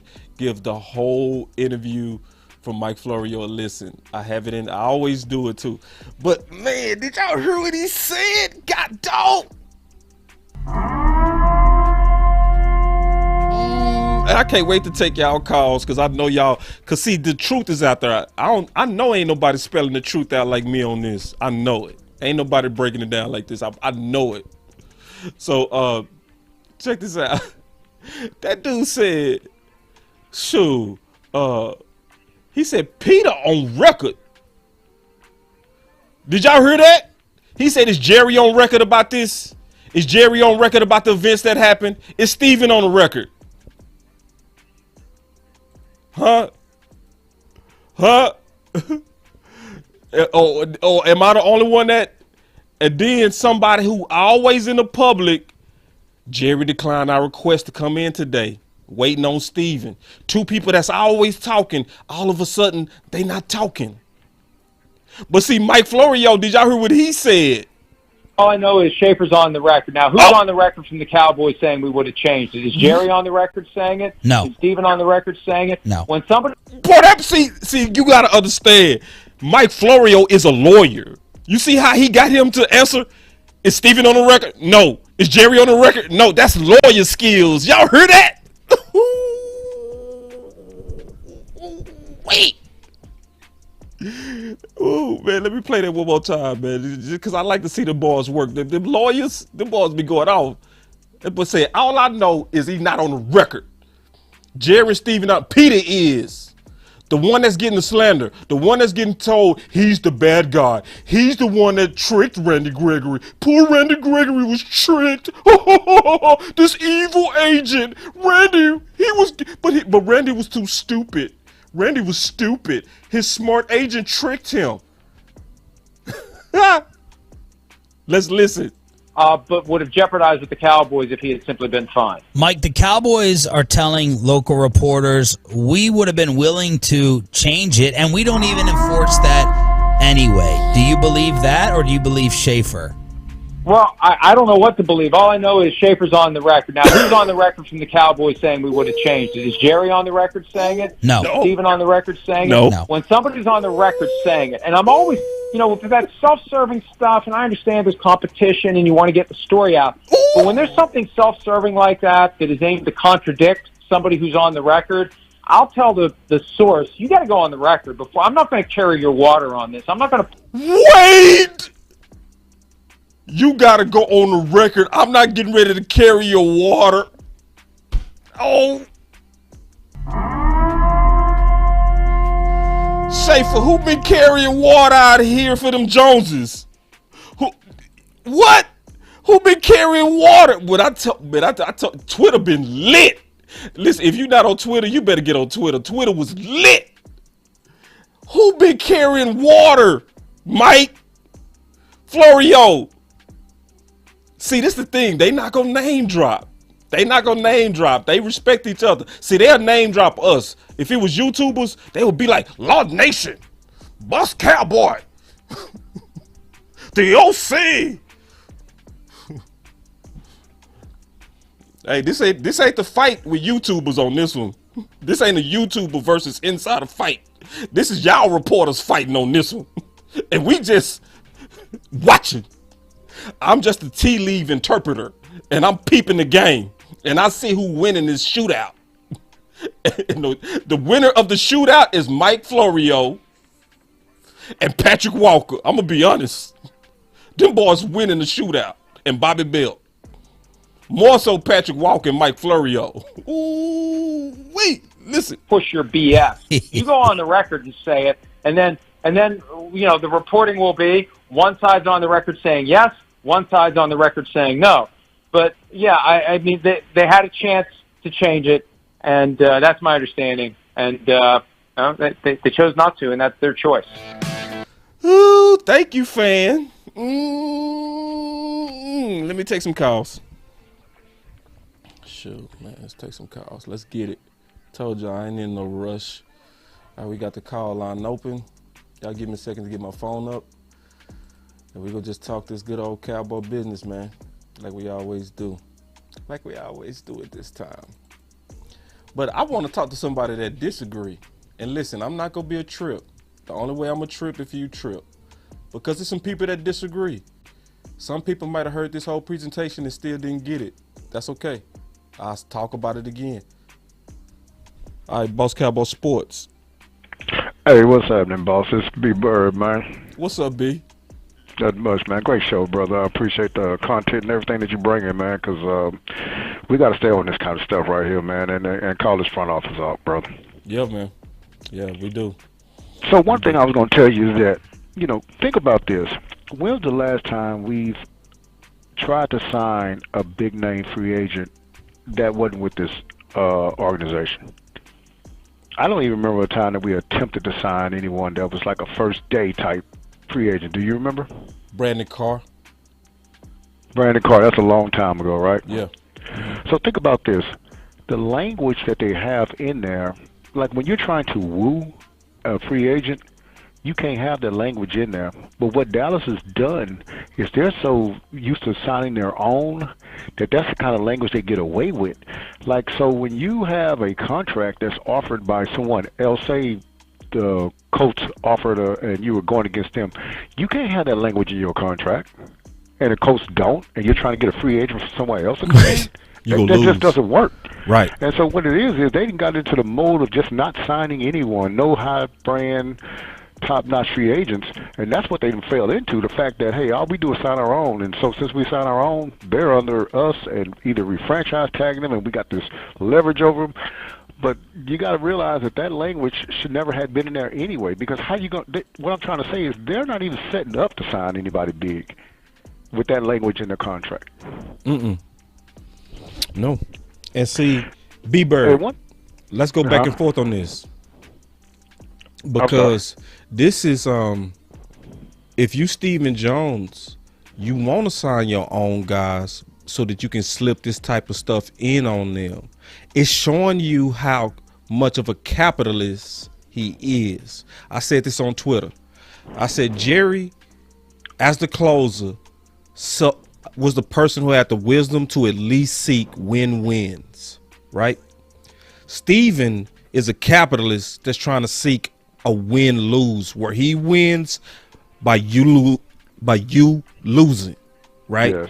So that's why you see all these type of clauses in there, like we can take your money from a fine. That's unique to the Cowboys. It's because he wanted that way. Well, one thing, man, I talk to young guys, man. I tell them about it. So young married guys, I say, man, I'm tell you something. I say, whenever you have a disagreement, argument with your wife or whatever, you argue like y'all gonna still be together. So you can't just call her out her name, and she can't call you out her name or whatever. Argue like, hey, keep in mind that at the end of this argument, you're going to still be my wife, and I'm still, you know what I'm saying, I'm still be your husband. And that way you can continue on. You won't say nothing out of pocket. But what I'm trying to say is this. Stephen Jones, so the argument that you're going to have with your wife is going to be a little bit different than, argument on the street, a dude that you don't know. Y'all might get into it, say some words or whatever that's all crazy or whatever, but you ain't going to ever see that dude again. Right. The thing about it is Stephen negotiates like he ain't got to see these players again. He negotiates, you know what I'm saying? He negotiates like it's cutthroat, but you still got to have a relationship with these players afterwards. Now, how do they feel after the negotiations? After you done toss them under the bus, you done lowball them, you done offering DeMarcus Lawrence $10 million and stuff like that. How do they feel when they go back to that? I mean, you done messed up the relationship that you've had also too. You know what I'm saying? So that's just kind of weird that you going cutthroat like that with your own players, and then you talk about, come on, fellas, we all in this together. Yeah, it screams out of touch. It's a false reality. It's living under a delusion. It's thinking everybody wants to play for the Cowboys and like everybody's stupid. Yeah, because one of the things that always bothered me is with the Dak contract, because they negotiated that thing in the media. And one of the things that you don't do with a franchise quarterback is negotiate through the media. What most people would do with a franchise quarterback is go to them with their hat in hand and saying, hey, what you need, what you got. You look at the Mahomes, look at the Rodgers, and I know these guys are elite guys, but they didn't have no trouble with it. It wasn't no throwing mud on these guys or anything like that. But the Cowboys felt the need to do that. Dak Prescott is not a wide receiver or a cornerback, or, I'm not downing those guys. I'm saying that this is the leader of your organization. He's the face of your organization, and you threw him under the mud and negotiated in the media and all that kind of stuff. I was like, what kind of organization does that? Yeah, see, you get into a video that I'm gonna do. I haven't done it yet, but I'm planning on doing it. I was gonna talk about how we function under the Kardashian model, and I was gonna give a real big breakdown on that. And they didn't only just do it with Dak, they did it with everybody. They did it with Tank. Remember, you not know Von Miller. Yeah. You not know Khalil Mack, Zeke, Dez Bryant. Yeah. Dez Bryant. Like, they throw Mike McCarthy. There's nothing sacred. Yeah. There's nothing sacred. There's nothing that's a big enough distraction. They will walk on any landmine except their own embarrassment. That's why they're not showing up. They used to show up to the fan. When it's time to talk about Mike McCarthy, I'm right here. I'm getting ready to slam him. But let's talk about where y'all obviously blundered. I can't reach Steven. Jerry has declined. they never met a microphone that they don't like. So Except one of the it's things, them. too, man, I'll tell you this is that I thought the Rams were in cap hell. They were trying to sign Von Miller, and they did sign Stafford. And so what I'm trying to tell people, this cap is just something that the owners made up to manipulate the masses and hold it over the player's head. You could do anything you want to with this money, man, and the Cowboys just choose not to do it. That's what it is. And That's so, what it is. And you know, Von Miller got signed by Buffalo today. I was looking at some people saying, I can't believe they're going to pay. For one thing, the general fan, I said this before, it's just not that bright. Because they said 6 years for $120 million, $120 million. Come on, man, you got to start looking at real money. Agents want to put that out to make themselves feel good, but that's probably like a 3-year contract. I think it's like $52 million or whatever. But the thing about it is, why would he sign it? Because Buffalo's trying to win now. They have a sense of urgency. The people in the front office, again, I said this before, they got mansions and stuff, and they got a 4-year plan, and they got to get this thing done. Why? They're going to get fired. So they're trying to not just keep the players they got, add on top of it. And so, because they got to make a run. This is an arms race, man. These people are loading up right now, and they're getting ready to make a push. Well, what we're doing is we're giving our arms away. And, boss, I'm going to go and let you go, brother, and listen to you online, bro. Oh, man, I wouldn't rush you, but I ain't Big Bird, man. That's B-Bird, man, when your voice matter, man. We going to keep taking calls, man. We going to, listen, I'm full of energy. I've been finishing up my book. So I took a lot of days off to finish up my book. I still got the call line open if y'all want to call in. But to B Bird's point, let me see. Oh, here we go. Got another call. Here we go. Boss Cowboy Sports. Yo, what's going on, Boss Cowboy? What's up, man? Tariq, man. What's up? Tariq, the sound better, big dog? Because the last time you hung up on me, bro, did it sound okay, dog? Yeah, everything's Gucci, man. You know what I mean? Cool. My whole thing is like this, man. Cowboy Nation, we have to understand something. We got a penny pinching person, Uncle Scrooge type person in the damn building, man. I've never known for Jerry Jones doing all these antics. I know Jerry Jones is going to be Jerry Jones, but to try to play his players like this, I've never known this dude to be doing this. It's just when Steven got in control of the money, now we're having all these problems, all these issues with our players, and people don't want to stay here no more. People not wanting to come here. That's a big deal, man. And now the crumbs is out in the world. You know what I mean? The crumbs to what's going on around here is out in the real world now. Now us as fans, now we have to understand that now some light is being shedded on this franchise a little bit more, you know, and they care more about the dollar sign, like I've been saying before. We all been saying this. A lot of people that have been really paying attention to them, they care about the dollar sign more than they care about their fans, even their players. Yeah. You know what I mean? And they don't have nothing to say when the players shine the mirror on them. But if they want to shine the mirror on the players, they'll do it all in the media, even the coaches, like you said. Yeah. They'll shine the mirror on them, but when the mirror shines back on them, they ain't got nothing to say. Oh, we can't come. Where you at, Jerry? We can't make the fan. Yeah. You can't talk. You can't talk no more now, huh? You talked about Mike McCarthy. Yeah, we heard that. We heard your thoughts on Cooper. Remember he was talking about Cooper? He should be able to take half the field. Yeah, I just don't. Stephen Jones, man, I really believe we got to quit. This is my thing. Us as fans, we got to quit telling ourselves that we don't have any power. We have power too. Yes. And just like how they're using the media as a tool for them, we can use social media against them too. You know what I mean? You know, my thing is like this. I'm never going to tell myself that we don't have a voice. Our voice matters to the team because we're invested in this organization. So why doesn't our voice matter either? That's ass backwards. My thing is like this, man.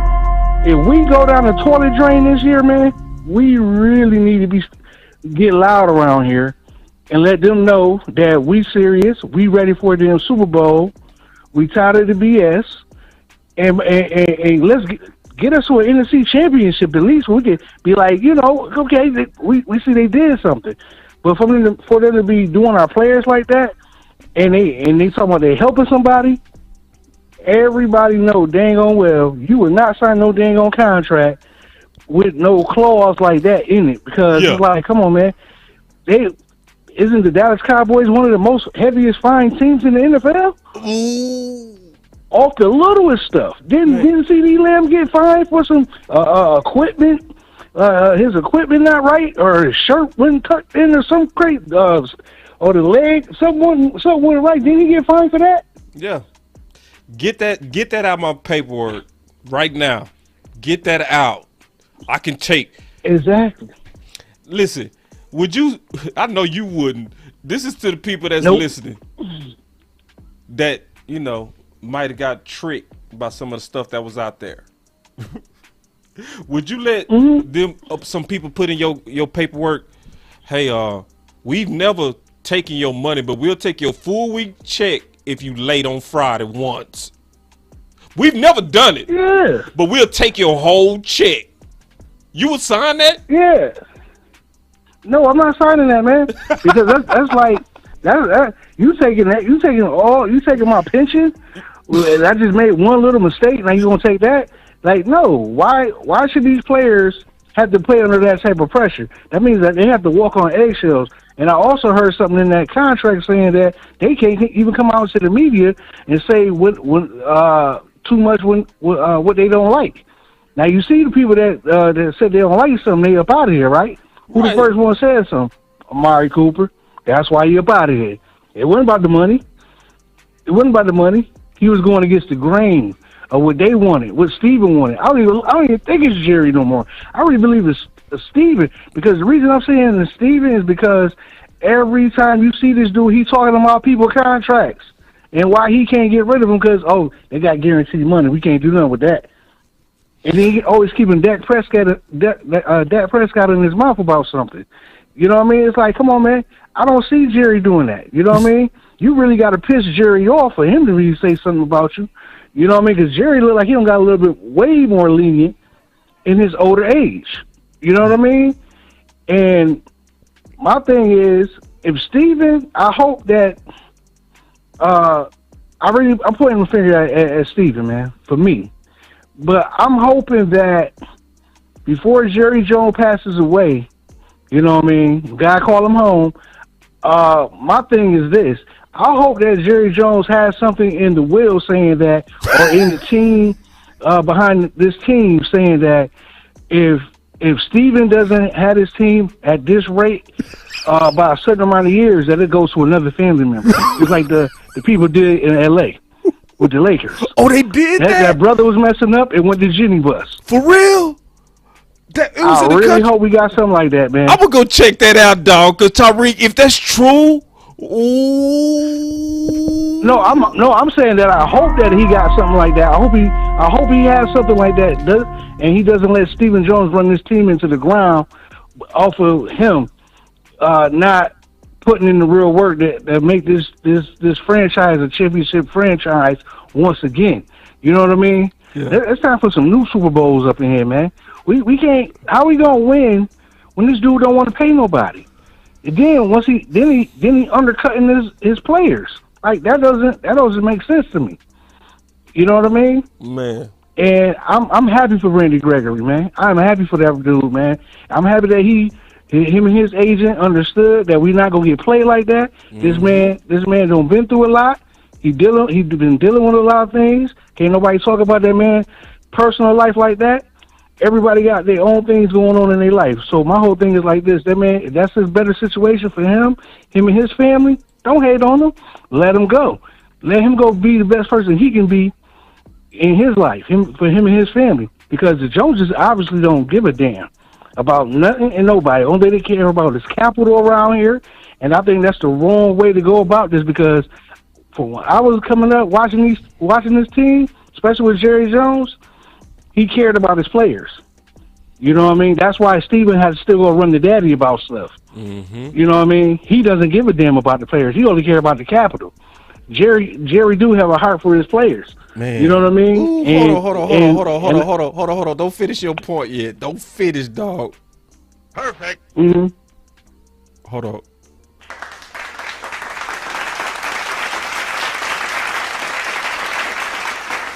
I just had to give you a hand, dog. Go ahead. God, dog. Yeah, that's just my whole thing, man. It's like you can tell who's the one messing up, doing the shadiness. Yes. If anybody ever seen that movie with Ice Cube and Mike Epps, janky producers, yo, that's how what you call it is operating. What's his name? Stephen Jones. He's a janky producer. That's what he is, man. You know what I mean? He doing janky backdoor bull jump work, and people not feeling that. And I'm not mad at none of these players if they got to get up out of here to a better situation, because nobody wants to go to work walking on eggshells.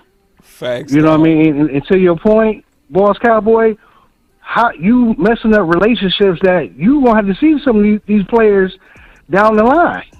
Jerry always looked out for his players, even after they retired or left the team and came back to Dallas, and still was making money with Dallas. Instead of making money with Jerry. Yeah, Tyree. You know what I mean? It's like before I take the next call, bro, I gotta say this.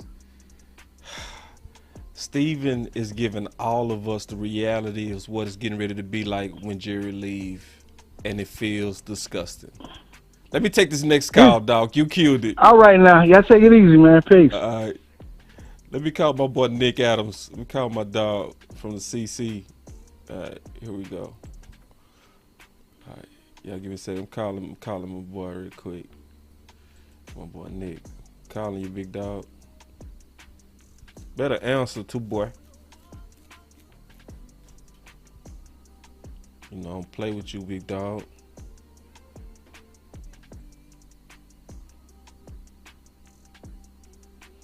Boy.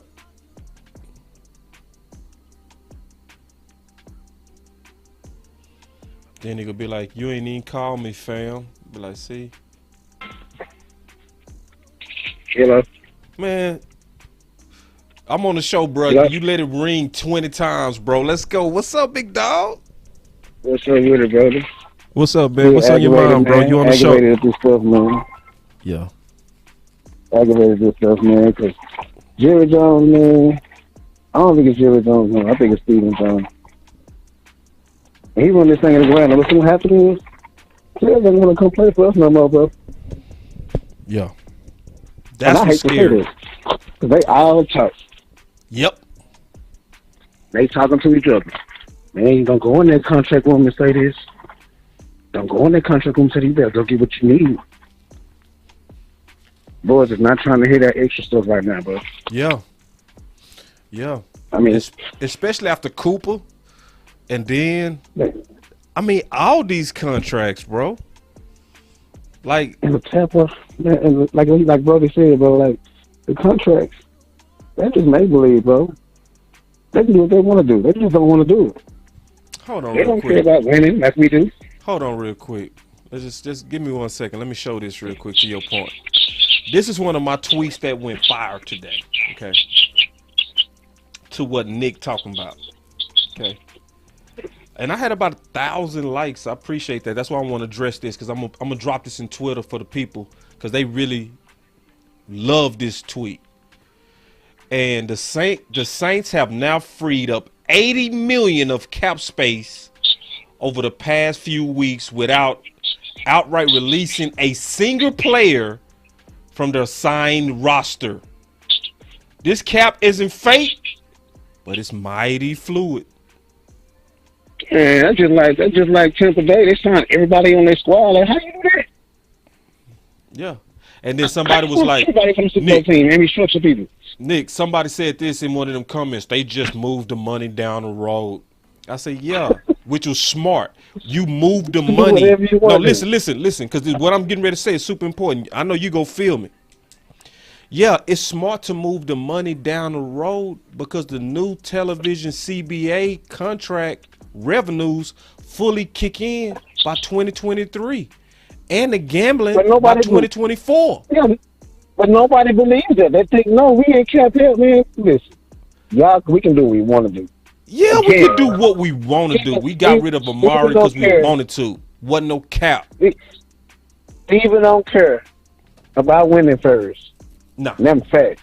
Nah. He care about this brand and keeping his money train going. Yeah, and I think he just want to be competitive. He don't want. He got an ego problem. Yeah, but I'm saying he want to be competitive. He not gonna put them chips all in because he really is thinking about. Well, what about Micah Parsons in 2024 and Diggs in 2023? You know what I'm saying? He really thinking about that type of stuff versus we need to go all in and I'll worry about that later. You know what I'm saying? Because he thinking, I want to put a product out there that's going to at least be 8-8 so these dummies can continue to hope. That's all they want to do. They want to drink their Koolaid, the Stephen Jones Koolaid. We going to give y'all some hope and think we're going to win. We're going to have a great team. We look good on paper again every year.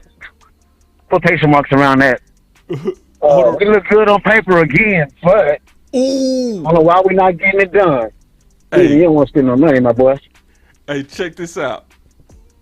My boy D.A. Lee, he said, that's because the Captain Cowboy fans. Corporate Captain Cowboy. Yeah, corporate Captain Cowboy. See. It's 4 C's in that. Corporate Captain Cowboy fans. And that's true. And listen, watch what's going to happen. I'm sure what's going to happen now. Watch. As soon as Randy Gregory get over there and he start playing with them Broncos, he's like, this feel like a football team instead of corporate America. Mm-hmm. That's what the Woozay said. Say the same thing everybody else is saying. Yeah, that's what the Woozay said.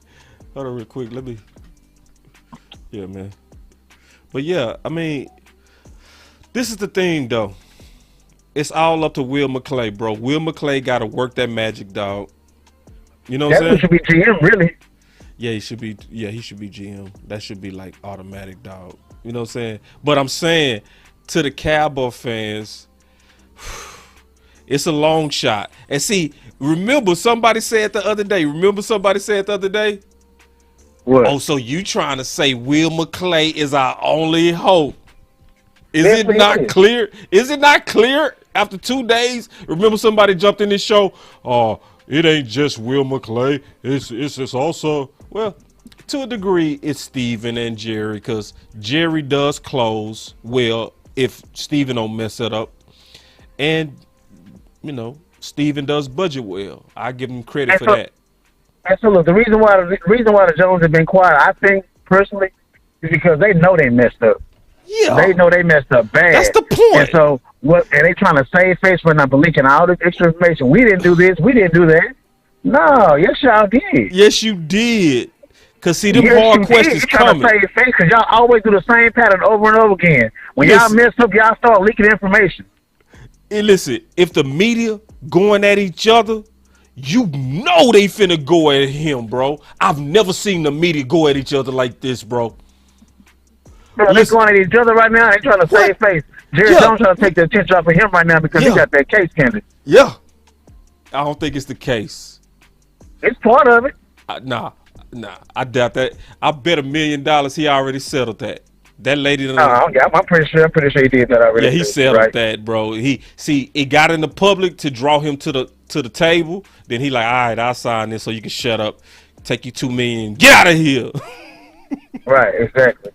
But that's the thing, though. Like, our franchise, people understand. Like, I'm not even looking forward to the season because I know it's not gonna be good, bro. And they're gonna blame everything on Dak.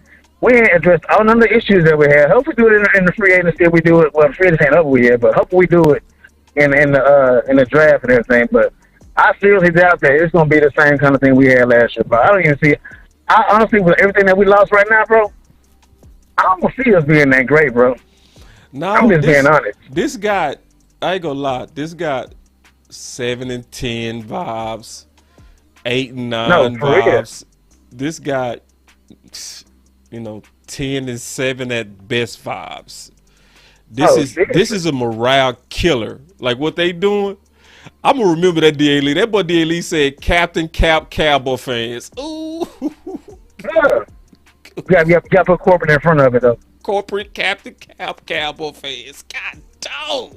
D.A. Lee. You know, and that's the thing. D.A. Lee, we talk all the time on Facebook, and we have some same like views. Yeah, we bump heads sometimes, but that's just part of us being D.A. Lee competitive. bump heads with everybody. And right now, you can't take that. And right now, the Cowboys ain't being competitive at all. Right now, they like laying down, like, here, take it. Here's some gasoline for you.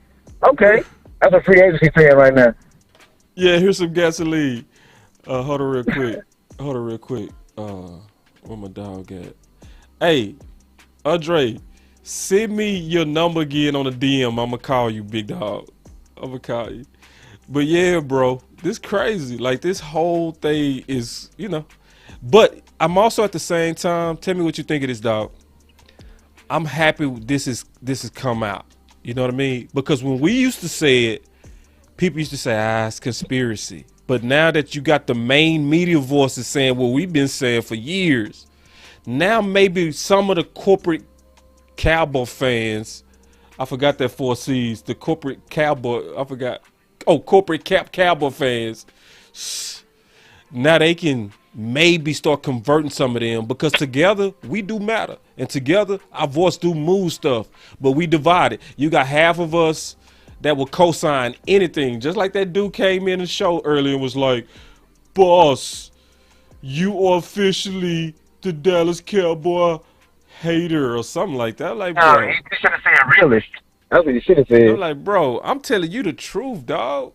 Like, ain't nobody broke this down like me today, dog. And we got a lot of good podcasters, but nobody broke down the contract exactly like me today. I promise you, bro. No, you did your thing. You did your thing with that. For real. You did your thing. It made shit a lot light on. That's why I shared it in the group. Star Gang, if y'all in the group, y'all hear me. I literally said the same exact things, bro. Yeah. And it's like, I got called conspiracy theorists, and y'all believe these people that's paid all the time, man, they got limits to what they can say. But these are unbiased. And ain't like nobody just saying this out the blue. It's reasons behind every single thing that we're saying. It's reasons, dog. Yeah. But hey, man, let me take some more calls, man. It's up in here, bro. Always good, big dog. All right, fam. All right, fam. That's my boy. Straight out of Carter High. He also a Cowboy too. All right, y'all call back in, man. All right, that was Nick. Y'all give us a call again real quick. All you boys that got the speed dial going, here we go. Boss Cowboy Sports. What's going on, boss? I knew you was gonna get it. That's the speed dial. Man, listen, man. You know, the contract content you put out, man, was exactly right, man. But you know something, man? Mm-hmm. The only thing when they made, and Jerry knows this, and this is what probably he's really hot about. When any type of business deal, when you having a major, Randy Gregory was their top free agent. Mm-hmm. So you ain't had no problem with his play. The only thing that you knew was a front and center was maybe we may have to have some language in here. And Gregory knew this about some problems that may occur again. So this should have been the first thing we talked about from the start with. That's why I know that the agent was told, well, that'll be, the same stuff in there they're usually in there. But it wasn't about these fines. No. See? So, because this is your big deal, this is your grand free agent that you have of your own, and when you release this saying we done signed this guy, you got to do whatever it is to get this done, because if it falls through for a technicality, you just put really mud on all situations that you do in business. And right. Any business person that knows business, when you big deals, when it's out there that you say you got a deal and it's hung up for some technicalities, you really have mud on your face. Mm-hmm. When it got to that point, when we released a statement and said that he had signed, and he came back to me and said, hey, we got to take this thing out, we got to make that move. Because if that was a bigger hang-up from the start with, you shouldn't even negotiate the contract. You shouldn't even went to the negotiation. You got to close that deal. And when Jerry came in to close that deal, he felt it was closed. But you know, like I've been telling you, boss, and you've been saying it, all your listeners saying it. The mold is Steven. Steven doesn't know how to do the things of sacrifice sometimes to win. Jared did that. Steven ain't make himself a billionaire. Jared came from the mud to be a billionaire. Steven just got on the thing when it was already rich. So he doesn't know that. And this salary cap thing that they're trying to talk about, man, people. I work in finance, been working in finance, you know, all my life. Listen here. This salary cap can be circumvented if you got the money to pay bonus money. And that's how all these teams are restructuring these contracts to get on the salary cap. They're kicking out money. They dropping millions of dollars to front load stuff and push stuff back on the back burner and convert stuff into signing bonuses. If you kicking out the money, you can bring the cap number down. And these teams are doing that, but Dallas seems like they're getting in this point where, well, we don't want to give you could have got Amari Cooper stuff done. You had to do it, push it down the road, give him about $12, $15 million that and push that down and brought his cap number down to $5 million. Mm-hmm.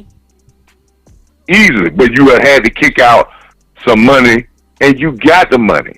You brag to the whole world about how big your organization is, but you would not do that because, like you say, they're pinching pennies. But this thing is not just going to hurt. You know, yes, I'm glad it's exposed, boss, and you're right. Yeah. But this is going to have effects because you're starting to get players to question your integrity of trying to sign your own players. So you're going to have people now that are going to make you overpay for people. They're going to ask for overpayment from the Cowboys where they'll take a discount for somebody else. Well, let me address that, because Coach. I think that's what's going to start happening, because we think that we got the $27 million here, and we think that Steven think, well, we're going to get some bargain. You're going to start getting these bargain guys because guys going to make you overpay because they know the shading is coming in. Yeah. Let me address and you don't piss agents off and go and send your dogs out there to make agents and say they're buffoons. You don't think that's the only people he's going to represent? He might sign the rest of your guys and become no free agent and say, hey, I want you to be my agent now. You're going to have to still work with this guy. But the agent going to always do what's best for them clients, and they going to overlook the pettiness of them Joneses. Because they trying to do this to save face. They trying to, throw Petey under the bus. Who's going to be on the fan in the morning? I'm going to be listening. Oh, I can't wait. I can't wait, Coach. Coach, he said, because what did Mike Florio say? He's on record. Is Jerry on record? Is Steven on record? The only thing we know is they ain't show up, did they? Are they showing up? No. Oh, I'm busy. Oh, you busy, huh? Oh, okay. You busy now. And you know what? And you know what I would do if I was Steven and Jerry on that? I'm busy. I would leave it as a point and say we had some things that we wanted to put some things in there that cover us with. We had we couldn't agree upon that, and we wish Gregory well. He's going to be. We hate to lose him, but there was just some technicalities and move on and deflect all that and move on. Because the more they talk, the worse it's going to get. Yeah, Coach. Let me take another call real quick, Coach. That's how all right, man. All right, Coach. Take care, boss. All right. Oh man, that was Coach Marv. I want to address a couple of tweets real quick because these tweets been really. And then I'm going to call my boy Andre real quick. So don't call in. Don't call in because I'm going to call out. Don't call in. I just want to address a couple of tweets real quick because when my tweets hit real hard, I want to address that subject because that means it related to a lot of people. So this was another tweet that got shared a lot and got a lot of likes on it. Where I said, Will McClay, Steven, and Jerry are amazing when they all stick to their strengths. But whenever either cross into the other's lane, expect a meltdown. Steven should never be the closer again as long as Jerry is breathing.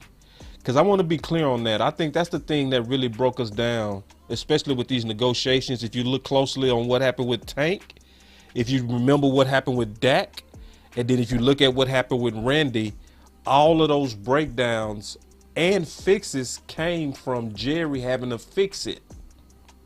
Because if Steven made a mess, a total mess of Dak, a total mess, and it was Jerry, the final time they had they standoff that closed it.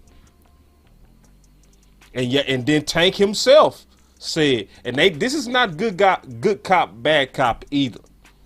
Because if that was the case, Dak's contract would have never got ran up as high as it did. Jerry actually stepping back, trying to let his son run stuff, but his son is running the organization into walls. That's what's happening. So I want to address that because that was a fire tweet that a lot of people like. I'm going to address this tweet, then I'm going to call out real quick and take some more calls. I said the biggest takeaway from Randy Gregory fumble. Notice the epic difference in coverage from the local media insiders versus the national Dallas media insiders. One side is the clear voice of the Dallas front office version, and the other just telling the story. See, that was something to learn as you was sitting back watching, because I watched them the Twitter boys fight. It was some fights. That boy Patrick Walker said some guy on YouTube. I said, wait. And we know who you talking about, big dog. You didn't put it out, so I ain't gonna put it out. But it was some differences in how Mike Florio talked. Did you notice it? Did you notice the boldness of and how if you listen to Patrick Walker on a fan, oh my God. If you didn't listen to it, go back and listen. Go back and listen. You can tell that man got no allegiances to kissing up to them Joneses. Nah, he didn't. And it's some local guys that been doing their thing. Kevin Gray, shouts out to you, big dog. Shouts out to you, bro. Shouts out to Kevin Gray. Kevin Gray, much love for you. From the fan. Kevin Gray doing this thing, bro. A couple of them boys from the fan. I'm telling you, everybody is not state-run media. Not all of them boys. It's a couple of them, but not all of them. Let me make this call out real quick, because I want to address that because a lot of people really like those tweets, so I want to address it so I can forward that stuff in there and then let them know that I addressed that. All right, here we go. Let me call the homie real quick. Hello. Please state your name after the tone, and Google Voice will try to connect you. Boss.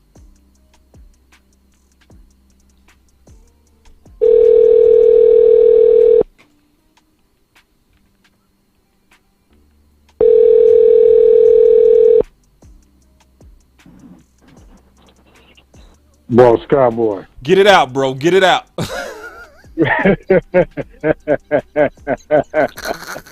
You know I'm gonna cover. You know I'm coming with it, bro. Get it out. And this, I'm just gonna reference, many of our conversations in the past. Mm-hmm. Like, we had that conversation when you first put it out there and put that moniker out there about the front office of the Cowboys is more like a corporation than a professional sports franchise. Yeah. And I'll talk to you about Microsoft. Yeah.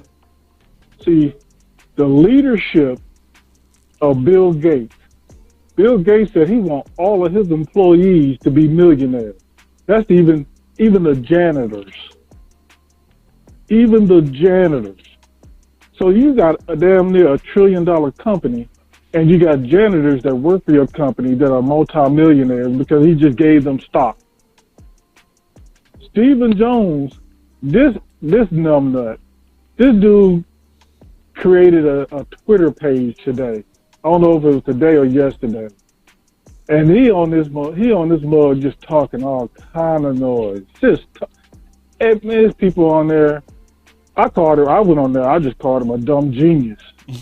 I mean, dude is a dumb tard. They was asking him about Von Miller.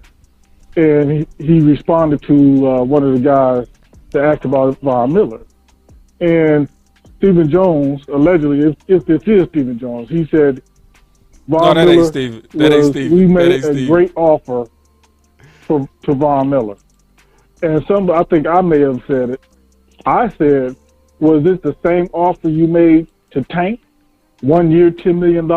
No, that's not Steven. That's not Steven. That dude, that he trolling Steven. That's what's funny about it. Is he don't. Good. Yeah. It's good. that's the funniest count on Twitter. I be rolling at the dude because he talk just like Steven.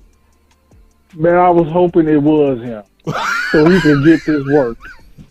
He could get this work. Yeah, boy. This dude. Yeah, this dude don't know what he's doing, man. Nah. This dude has no idea as to what it is he's doing. The thing is, you have the Dallas Cowboys, the highest net worth professional sports franchise in the world, and you have a front office that is cheap. That don't go together. That don't mix. Mm-mm. That's like two different pairs of socks. Right. No, I don't. And like one of your callers said earlier, we as the fans, Cowboys Nation, we can't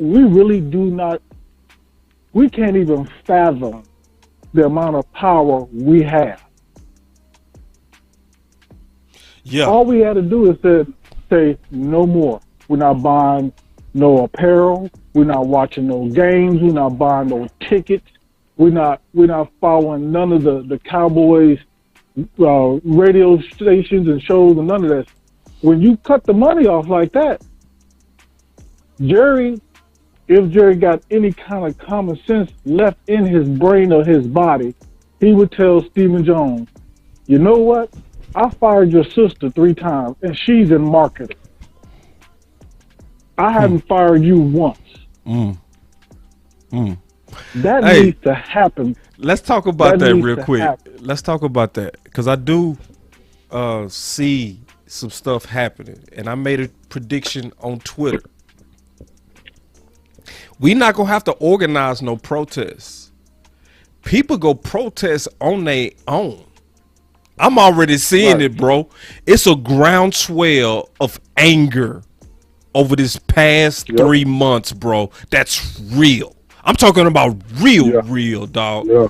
I'm talking about real. See, me and you, we've been rocking with these Cowboys a minute. Me and you, we used to box bars over these Cowboys. See, boys don't know that. See, we used to go at bars hard over our team.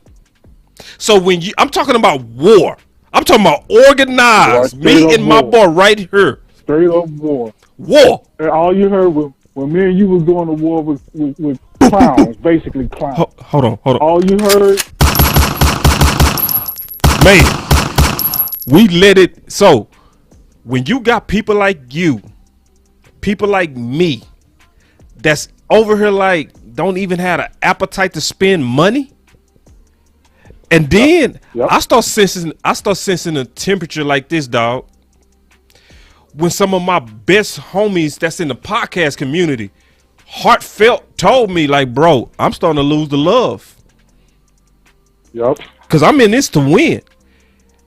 And them boys dedicated. And I was like, that's real. And it's everybody is feeling this at the same time, bro. Like why, and this is what I said, why would fans go all in and invest what we invest when it's obvious the owner's not? Yep. Bro, I'm going on 47 years of being a Dallas Cowboys fan. Let me say that again. 47 years. I was a Cowboys fan when I was 5 years old. So you can do the math. But this is the kicker. I was born in Chicago. Never was a Bears or a Bulls fan. I finished growing up in Michigan. Never was a Lions fan. I was a Pistons fan, still is. But nevertheless, 5 years old, I was always a Cowboy fan. 47 years. And after the the stunts that Stephen Jones pulled with Randy Gregory, man, how you gonna go after that man's money that you've already paid him, that he earned in playing games, if he gets a fine? And you know, and this is just a theory, but I actually believe that Stephen Jones or Jerry Jones, these motherfuckers would even manufacture fines. They would have actually manufactured a fine on Randy Gregory, so they can not only get his guaranteed money, but the money they had already paid him that he earned by playing on the field. What kind of shit is that? I mean, that's a bad clause, bro. It's just a bad clause, and it's just like, how can people not see that? Like, because I know we loyal to the Cowboys, big dog. I know we loyal to the Cowboys, but sometimes you got to step back and say, is this right? It's not. Right. It's not. It's not. At all. At all. You gonna take my guaranteed money. We in week 6. I get fined by the NFL for fucking waving, a la CeeDee Lamb. I get fined for waving, and y'all gonna take all the money that I've made for 6 games back. Y'all gonna go take that out of my. I gotta give you that money back. It's like, my thing is, hold on, but we've never did it before. We wouldn't do that. We wouldn't do that to you. Trust us. Right, exactly. Man, it ain't that much trust in the world. Shit, I wouldn't trust my goddamn self with that kind of clause. I wouldn't trust me either. I might cheat myself, dog. I would cheat me. I would cheat me. I would steal from me. From the NFL for waving my damn self, man. Come on. I would cheat me, dog. That just goes to show you the degree and level of incompetence of Stephen Jones. This is what Jerry has in his front office. Bro, that deal didn't close over a clause that was obviously shady, dog. Just think about it. Shady as hell. No, shady as hell. And nobody said it like that. So you got to go to social media, YouTubers, to hear it said plain. Plain. Ed Warder put it out there. Oh, he did. I forgot about Ed. He did. There. You right. Right. I stand corrected. Ed had him an AR-15 and let that motherfucker go, bro. Now let me ask you a question, big dog. Let me ask you a question. Have you ever seen? Now this should be a clear contrast between national media people and the locals. Do you see it? Because I see it. No. Mike Florio, Ed, Patrick C. Oh, it's a difference when you getting it from people that's not here. You know what I'm saying? That's not the bird that's the baby bird sitting there getting exclusive leads. See, because a lot of times that's sold as I'm special, I'm different, I got access that others don't. But also, you also could be not accusing, because I ain't going that far. I ain't going into people's hearts. But sometimes these cats are actually used at worst, puppets at best. But here's the thing, though, boss. Here's the thing.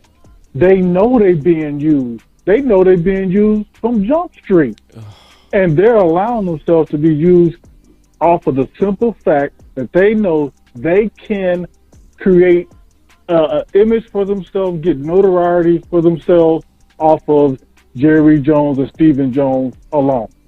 So of course they're going to allow themselves to be used. But at the same time, you're going to have people that are listening to these controlled pundits. I call them dumbtards. You know, that's my word. I call them dumbtards. That's dumb and retarded at the same damn time. You got people sit up there telling these dudes, challenging these dudes, like, dude, you really don't know what the hell you talking about.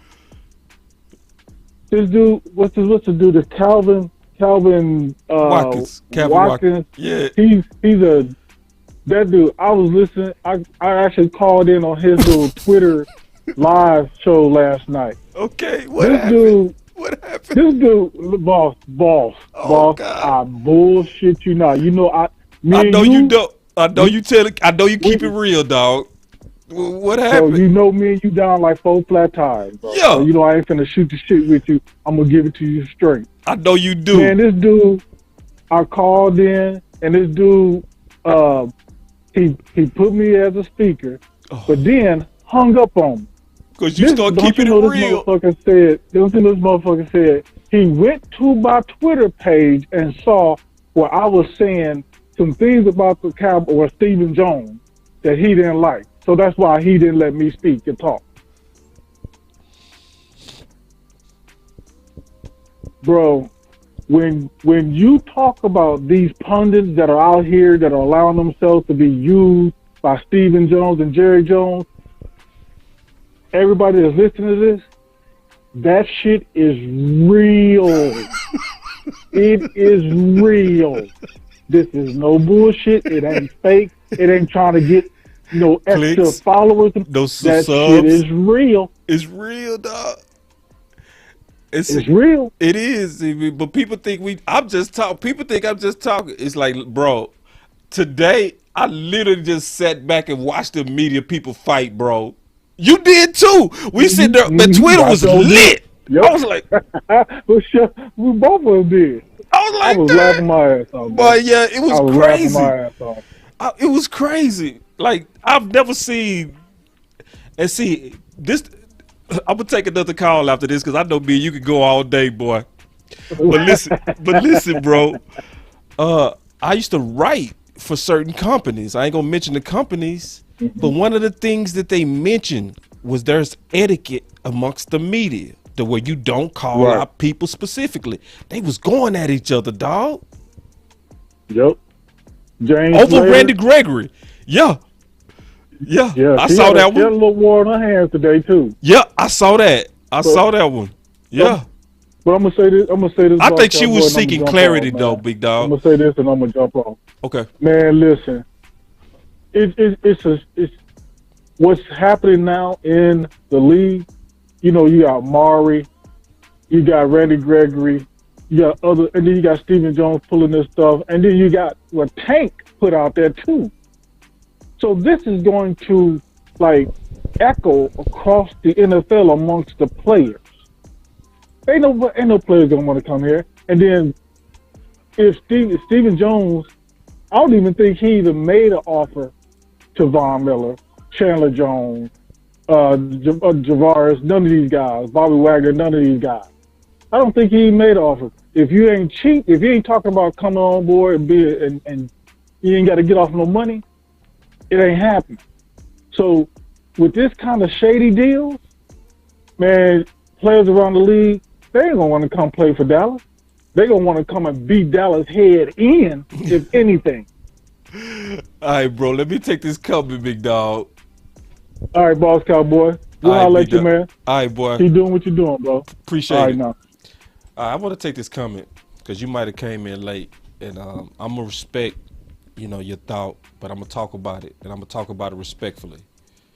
My boy Joe said CD was fined at least 5 times last year, and the Cowboys never took his money. Gregory gave the Cowboys every reason to keep his money, and they never did. Gregory wanted to leave all alone.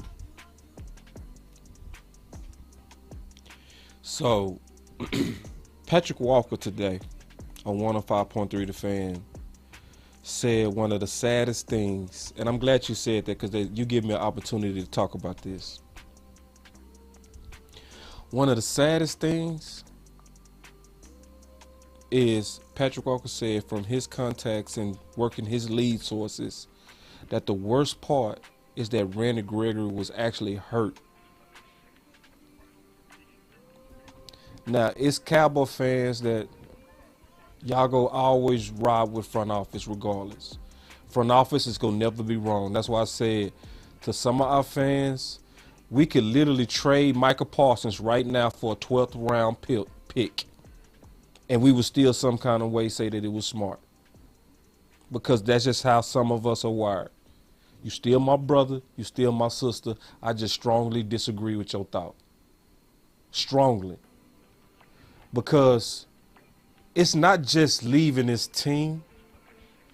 You leaving the community that you've been in for years. You leaving people that bet on you for years. You leaving teammates that's your boys. That's your road dogs. Y'all played dominoes together. Y'all chilled. Y'all went to the club together. You don't want to start over. I know that sound like he wanted to just leave. The offer was the same.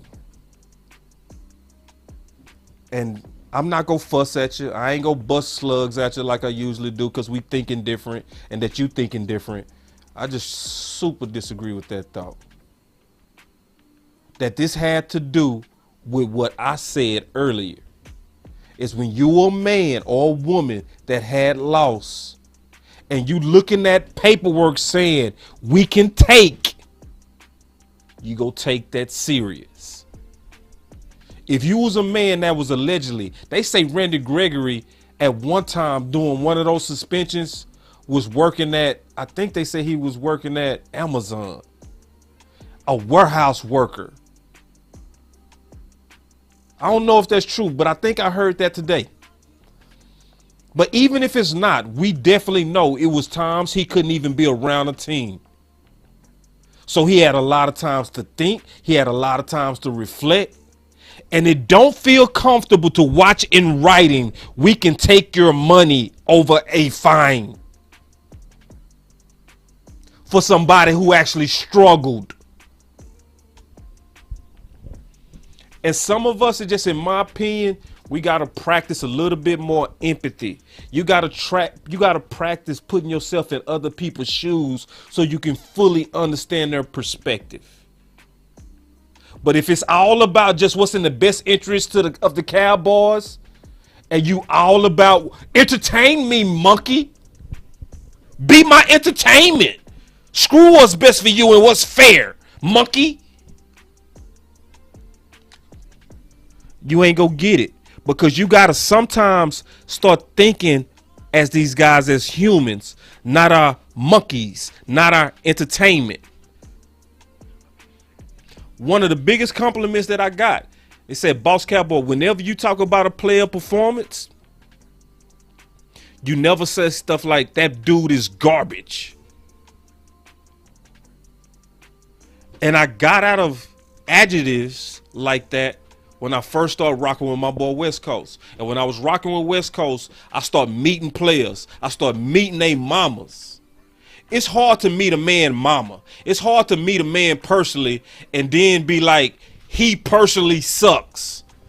It's like, it's a better way for me to explain that person's performance without sounding like I'm coming at them personally. So that's all I recommend for those who super in love with this team, because I'm not mad at your love for this team. I just think sometimes we need a little bit more balance on how that we look at all sides of the equation. It's not just our angle. It's not just our interests. Sometimes you got to think about their interests. And Randy Gregory, according to Patrick Walker, was hurt. And I can believe it. As a former player, that's why my boy Nick right now is my friend to this day. You know why? Because that was also the dude that I played ball with and kicked it with. We bonded off of sports.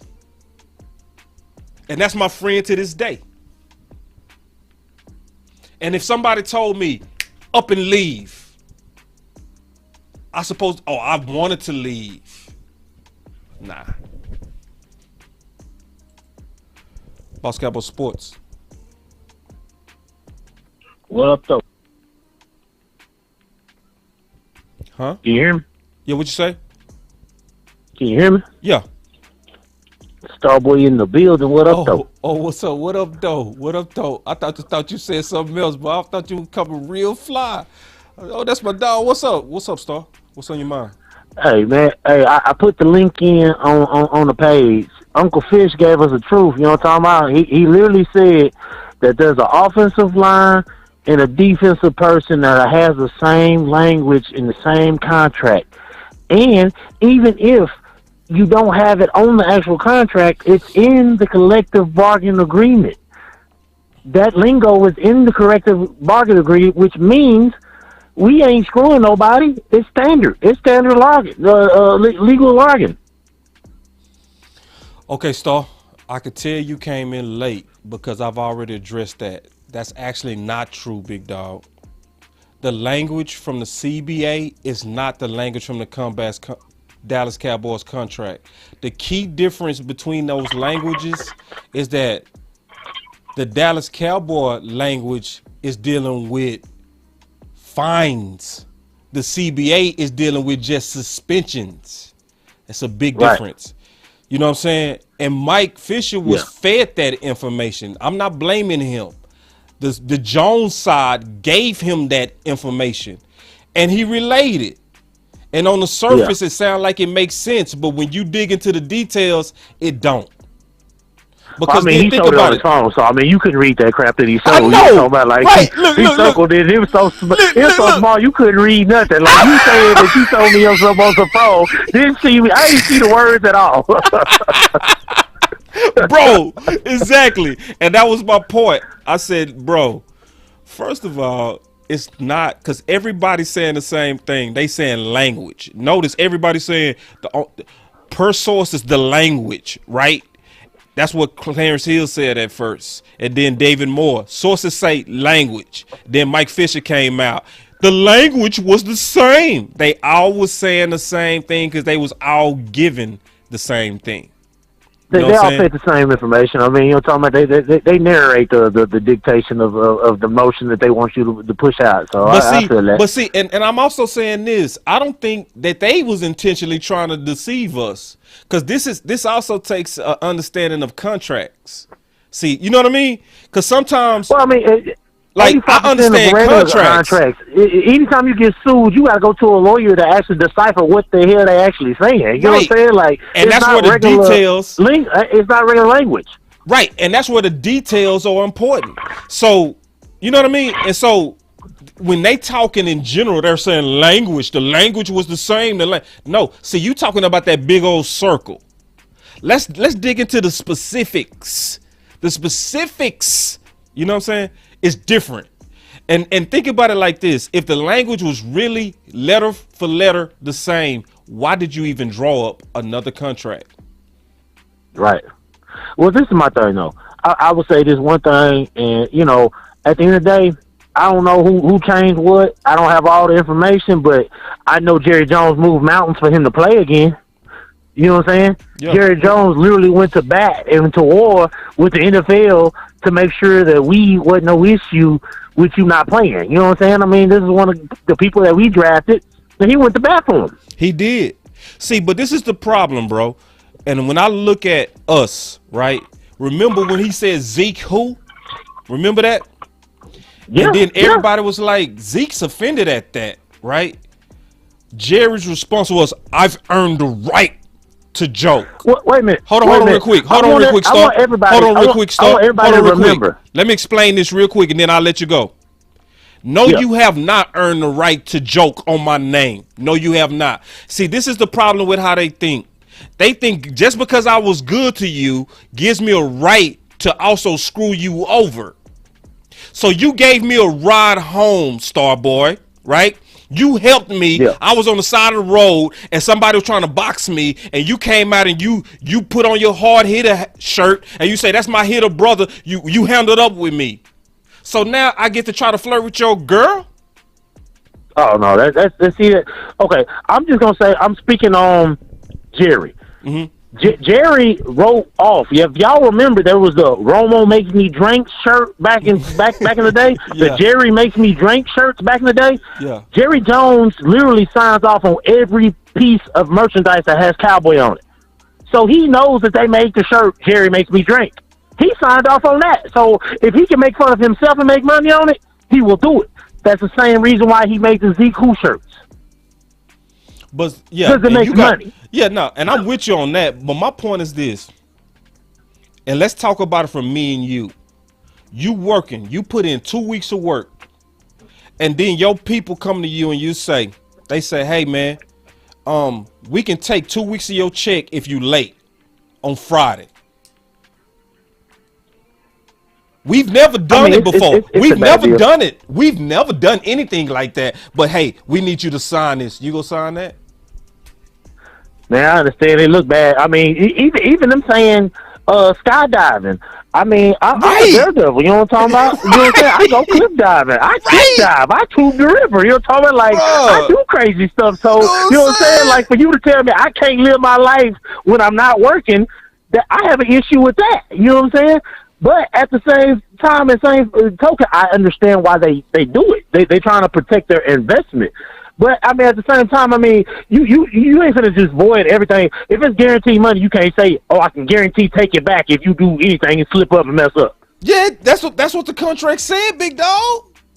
That's what. But that's what I'm saying. I think even with the collective bargaining agreement, they did too much in that. You know what I'm talking about? I mean, at the end of the day, there's some stuff that just don't sound right. Let's talk about it. See, and this is my dog. If y'all don't know, this is actually the leader of the DFW hard hitters. This is my boy. You know what I'm saying? So this is the type of talk that we have in this garage. You know what I'm saying? This is just real talk that me and the homie have. You know what I'm saying? All right. So this is the deal, dog.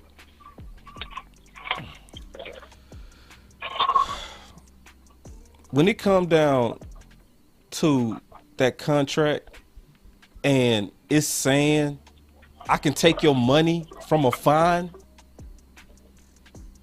and all I'm asking is take that out and I will play with the team and my teammates, and they don't do it, oh, go talk to my cap specialist. Hold on, I ain't got time to talk to no specialist. I got Denver right now. The exact same thing that D-Law did. Let me talk to Jerry, because if you don't take it out, I'll walk. He should have talked to Jerry first before he decided to do otherwise. He should have pulled it. He should have said, if you don't like it, let me talk to Jerry. If Jerry say the same thing you say, then I'm gone. Right. He should have gave Jerry Jones the chance to try and fix it. Well, see, this is the thing. At some point, you also got to be a man of your word. At some point.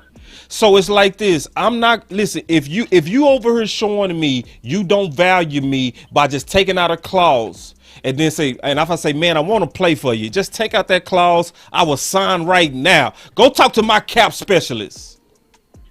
Oh, for real? Okay, Denver, I commit. Oh, don't leave. I've already committed. I'm a man of my word. You should have been. Right.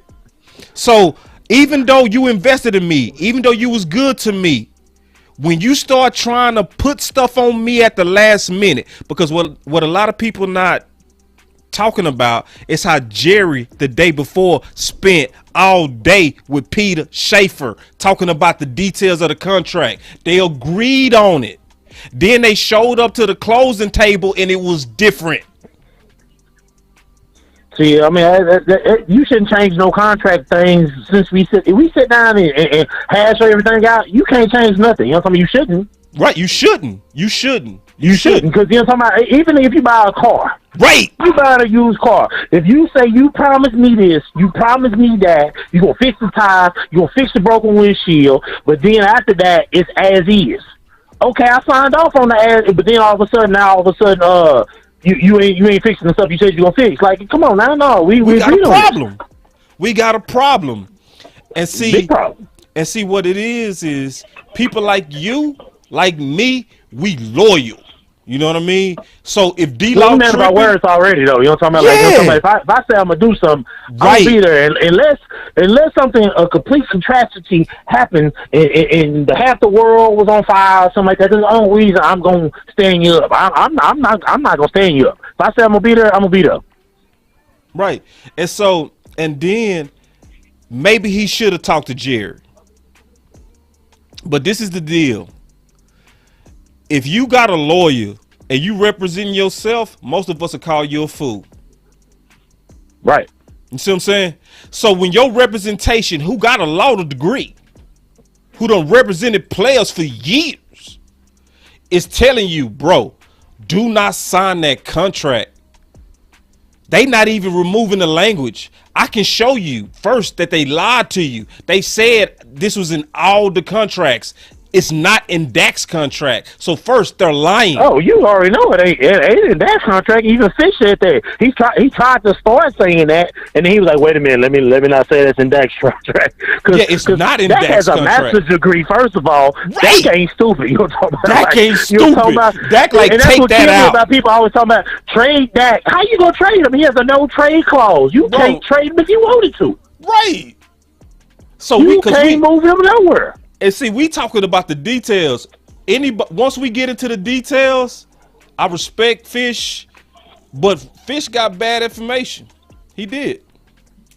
And that happens sometimes.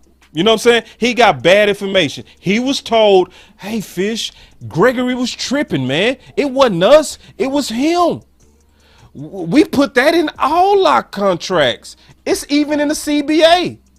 So they fast talk Fish. Fish come out like, okay, I got the exclusive. Here's some contracts where you can see, and they give him this. But you couldn't see. You couldn't see. You can see on my phone, but you can't see. Smoke a mirror the hell out you. You're talking David Copperfield. That's why you my dog. That's why you my dog right there, bro. Hey, man, that's Starboy, man. What else you got before we take the next call, bro?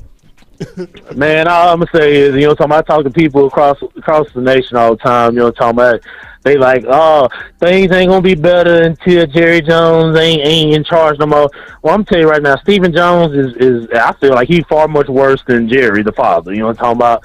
They need to literally, really go get a general manager, have conversations with the general manager, because the general manager will push back and actually tell you, what y'all doing is kind of crazy. You might want to stop doing that. You know what I'm talking about? You're treating it like a business, and it's a football thing. Fire! Like, you can't have all these escape goals and escape clauses. Don't give them the contract if you don't feel like they earned it. You know what I'm talking about? Because at the end of the day, if you didn't want to pay Amari Cooper $20 million, don't pay him $20 million. Don't pay him $20 million for 1 year and then cut him. I mean, that don't make no sense. Don't commit to these big contracts if you're not ready to pay them. We robbing Peter to pay Paul. I mean, come on now. I mean, even with D-Lo. Like, you know what I'm talking about? Like, y'all done guaranteed this money, and then now you need to reconstruct and let's re-sign them and push stuff around. Man, come on now. Do the math. If you want them, pay for it. Pay for the years that you feel like it's comfortable for you. But, I mean, at the end of the day, how we deal with our players is not how most football organizations do it. Mike McCarthy even said it. Yes. The first organization I've ever worked for. Well, winning is not the first priority. That's what he said something like that. Yes, he did. He said this the fourth organization that winning was not number one.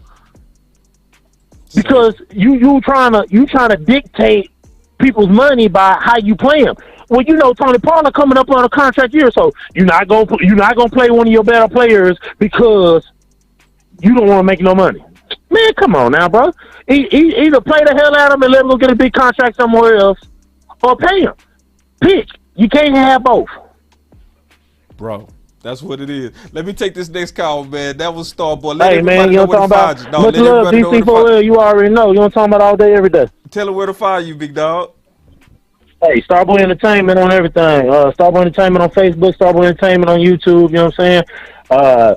I'm working on some new music coming up real soon, so you know what I'm talking about? I'll just keep your ear to the ground, and we're gonna make it happen. You know what I'm talking about? Quest for the Six is real. That way. Matter of fact, we finna freestyle. Let's go. You ready? Let's go. You gonna put a beat on, or you want me to acapella? Can you hear it? Can you hear the beat? No, I can't hear no beat. All right, we'll do it next time. Is it playing? It was playing. I got you. We'll do it next I time, can't hear though. nothing. See, I can't y'all hear don't know. All right, for sure. No, we'll make it happen. Shit. I mean, we closing up. I'll pull up on you. You know what I'm talking about? I already know. I'll be in Boss Cowboy studio right there here. sitting next to you. You know what I'm talking about? Don't take too much. You know what I'm talking about? Let's do that too, big dog. That's Starboy, y'all. For real. Just set up something. Let's go. Let's get it, big dog. That's my boy, Star. All right, for sure, bro. All right. Yeah. Oh, man. Let me show this real quick. Like I told y'all, man, this is a listen, ain't no curfew tonight. We just all sitting here talking. To Starboy's point on that, I've never seen anything like this. Because we still got some people, they really want to continue to try to really do everything they can to support the Cowboys and their version of events. John Machota said, now Randy Gregory is not signing with the Dallas and is now headed to Denver. Can't say I've ever seen anything like this before.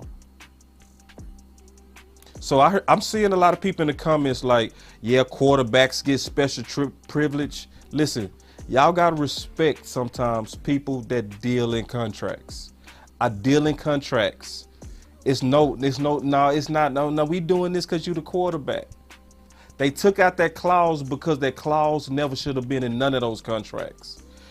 You shouldn't have no paperwork saying we can take your money from a small error.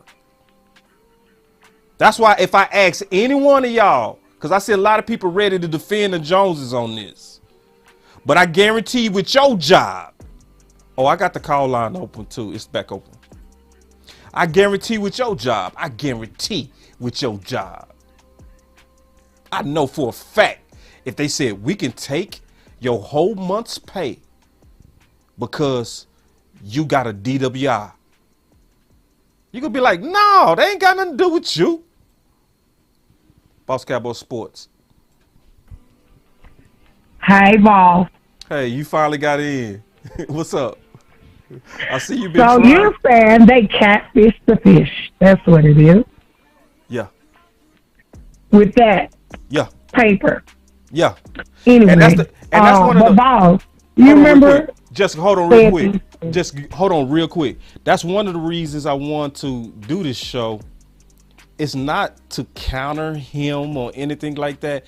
It's because I saw some of the people that follow me in that chat. Yes, they was like, over in his chat line and said that you, Law, and all the YouTube guys. No. I see all that. I took up what for I you was guys. concerned. I What I was told concerned him they with, aligned and being messy.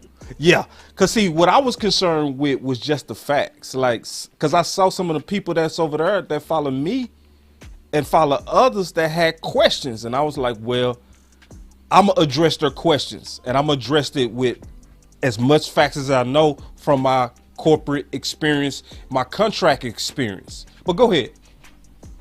And they would tell me that they would study lying, tell him, and then they would say something to me in the chat. I told him they was lying, that y'all had much respect for him. Yeah. And y'all not tearing them down. Because they was on Law Channel while you was talking. They was going in on you, but they was on Law Channel doing all that talking. Oh, so I'm like, oh, maybe because he can probably remove them from his channel. So now they in Law chat talking as if they talking to Law. So I started going off on them yesterday. And I kept hopping from yours and Law and telling you that they lied. They in the chat talking, and then they went on the show this morning saying the same thing. But you remember when I've been saying this in the past about the jump and about how me and my boss was talking and how we were seeing, he was telling me that was politics. Mm-hmm. And when it came to that, and they was like, man, they ain't fit to pay that boy. And he kept on telling me they ain't gonna pay that boy. They don't want that boy to be the quarterback of this franchise. And how they were saying they ain't fit to hire no, quarterback of our nature. And how I say that's not true. Watch, we're gonna get one. And when we got that, it was 4, right? Mm-hmm. They didn't expect Dak to go out there and ball like he did. They was looking for his Dak to be another ordinary quarterback. And just like now, they was blaming Dak for Amari getting cut. And all these other things going on with all these other players.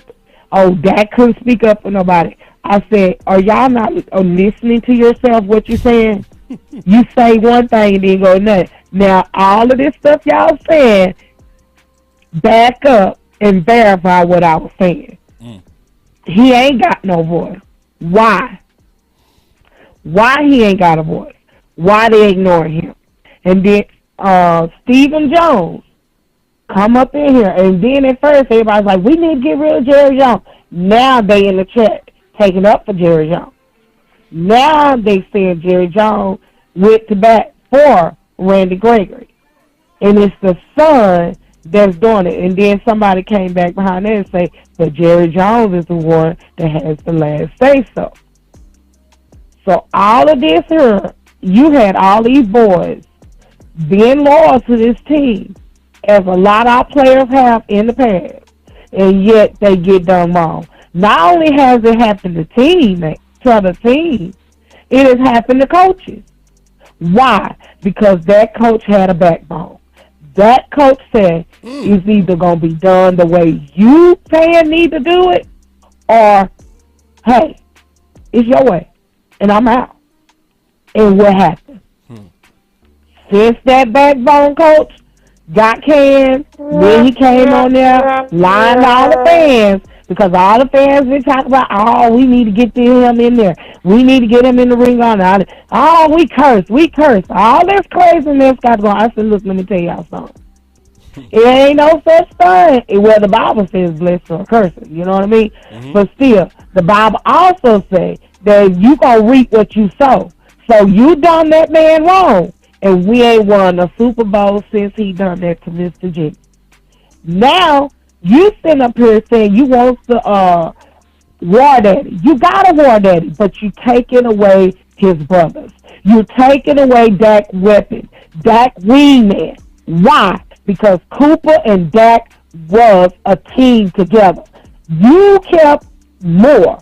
Keelan Moore got the whining about what this man said, because why? Cooper knew his job as well as Keelan Moore's job. Keelan Moore is the one that can't read a defense, but they blame who? Dak Prescott. Dak know how to read. Dak can't throw, right? That's what they say. He can't throw this. He can't say that. He stay in the pocket. He need to get out the pocket. This and that. Okay, and they kept switching this boy back and back. Why? Because these folks that claim to be fans always saying they got the pull because they got money. Ching ching. Like Mr. Jones. You might have money like Mr. Jones, but you ain't a billionaire, baby. And what you saying you got the pull on Jerry Jones, oh, I guess if you in that type of field, in that system. It ain't about a system. Them people are afraid of change. Why? Because of what you say, the system. And the system that y'all saying they talking about is the system that what our nation was trying to take over. But all of this here stuff coming into play. Everything that all of the people, including myself, have been saying for years, everybody's eyes been open now. Like you say, everybody now is starting to look at who? Front office. They are seeing what this and everybody else have been saying. Yep. They had to get hit in the face with it. That's all. Great and call, but still, even though these people are getting hit in the face with this, they still don't want to believe it. Yeah. Why? Because they done been washed up in this system for a long time. Yeah. They got mad when Dak took over and Romo went down. He should have still been here. He could have won. Well, if he could have won all these rings, as you say, with this system, then why he didn't? Right. But anyway, and as you were saying about meeting players, I met Zeke when I was in Dallas working as a security guard. God blessed me to meet Zeke. I had met some more players who we got from the Browns, another guy. He said he got hurt and that was in his career in Dallas. But the guy that I met, Zeke Homeboy, which is a young kid, my brother, my Caucasian brother, said, I know him. He hang out with me at my house. I said, really? I said, if that's a true bro, you need to come out here and let him see one of Dallas' biggest fans, right? I thought the kid was trying to pull my leg, just messing with my head, because I had quite a few that said that. But this guy came back with Zeke, went into where I was over there in Uptown, while a lot of people hang out at the restaurant with the opening balcony over there in that area. While some apartments are back there, rich folks' neighborhood. I know what you're And after I met him, I got a chance to meet his mom on Twitter. And I started following her, and I would inbox her. And she's so sweet and cool. But then because I was starting to communicate with the players, you remember Taco? Mr. Mouse came up there and told me, he drove up, right, with his car, dropped down, told me, oh, you are embarrassing the Dallas Cowboys. I said, excuse me? I'm not embarrassing. I'm just a fan. And I said, it's about Cowboy Nation. The Cowboy Nation. All about the Cowboys. The mighty, mighty Cowboys. And he drove off. And next thing I know, he ended up getting cut. And he went to over there with them Dolphins. I said, see that? God don't like ugly. I ain't did nothing wrong. You don't have to take a picture with me. But Mr. Stuck Up, thank you all that. But Zeke was very kind. He took a selfie with me. I got too close to my face, of course. The picture looked like it was. Hey, Jessica, man, listen, you going too much into this personal story. I got to take some more football calls. God dog, Let man. me go. God dog. We don't. No, we was sitting on the top of the balcony, and this guy walked up to me, and then it got. All right, Jessica. I'm sorry. No, you My good. bad. No, you good. We gonna do this again. That was Jessica, y'all. Her voice definitely better. I definitely want to take this call right here because I know this dude disagree. I've been waiting on somebody to disagree. So here we go. I'm gonna call this dude I know disagree. Here we go. I'm gonna be nice though. I ain't gonna be tripping. Hello? What's up, Joe? Hey, how you doing? I just wanted to comment on the show tonight. All right, go. Well, what I wanted to say is this. I've heard you say a couple of times that some of us fans were, pro front office or that we're pro Joneses no matter what. And nothing could be further from the truth. We're coming from a place where we love the Cowboys. We're loyal Cowboy fans, and we're just as frustrated as the next guy over the fact that we haven't been to Super Bowl in a while. And I honestly believe in my heart that Gregory, if there was one player that was treated with love, respect, and patience, it was him, They never took his money. They never turned their back on him. And, from what I understand, the language was the same in his first contract as it was in the second. Now, I know what people are saying, that, no, the contract, the wording is different. But in reality, not only did they treat him with love and kindness, but Cowboys have never honestly taken that money from any player because of a fine. And I just wanted to call in and voice that. We're coming from a place of being frustrated from the 25-year drought, and we could have really used his talents. And I think that Cowboys invested a lot into Randy, other than just a contract that was first given to him. Yeah. Let's talk about it because I don't want you to just make your comments and leave. Let's just talk about it because I do agree that a lot of people are frustrated, but in their frustration, I think a lot of fans are looking to blame versus looking at this from if it was them. That's the key question. Because you told no lies, Joe. They did treat him well. I agree. I think they gave him ample chance. I think they stood by him. But it goes back to what I asked earlier. Does me being good or you being good to me, does that allow you the opportunity to potentially screw me over? Because it don't matter that they never used the clause. It's the fact that the clause is in there. Why even have the clause in there?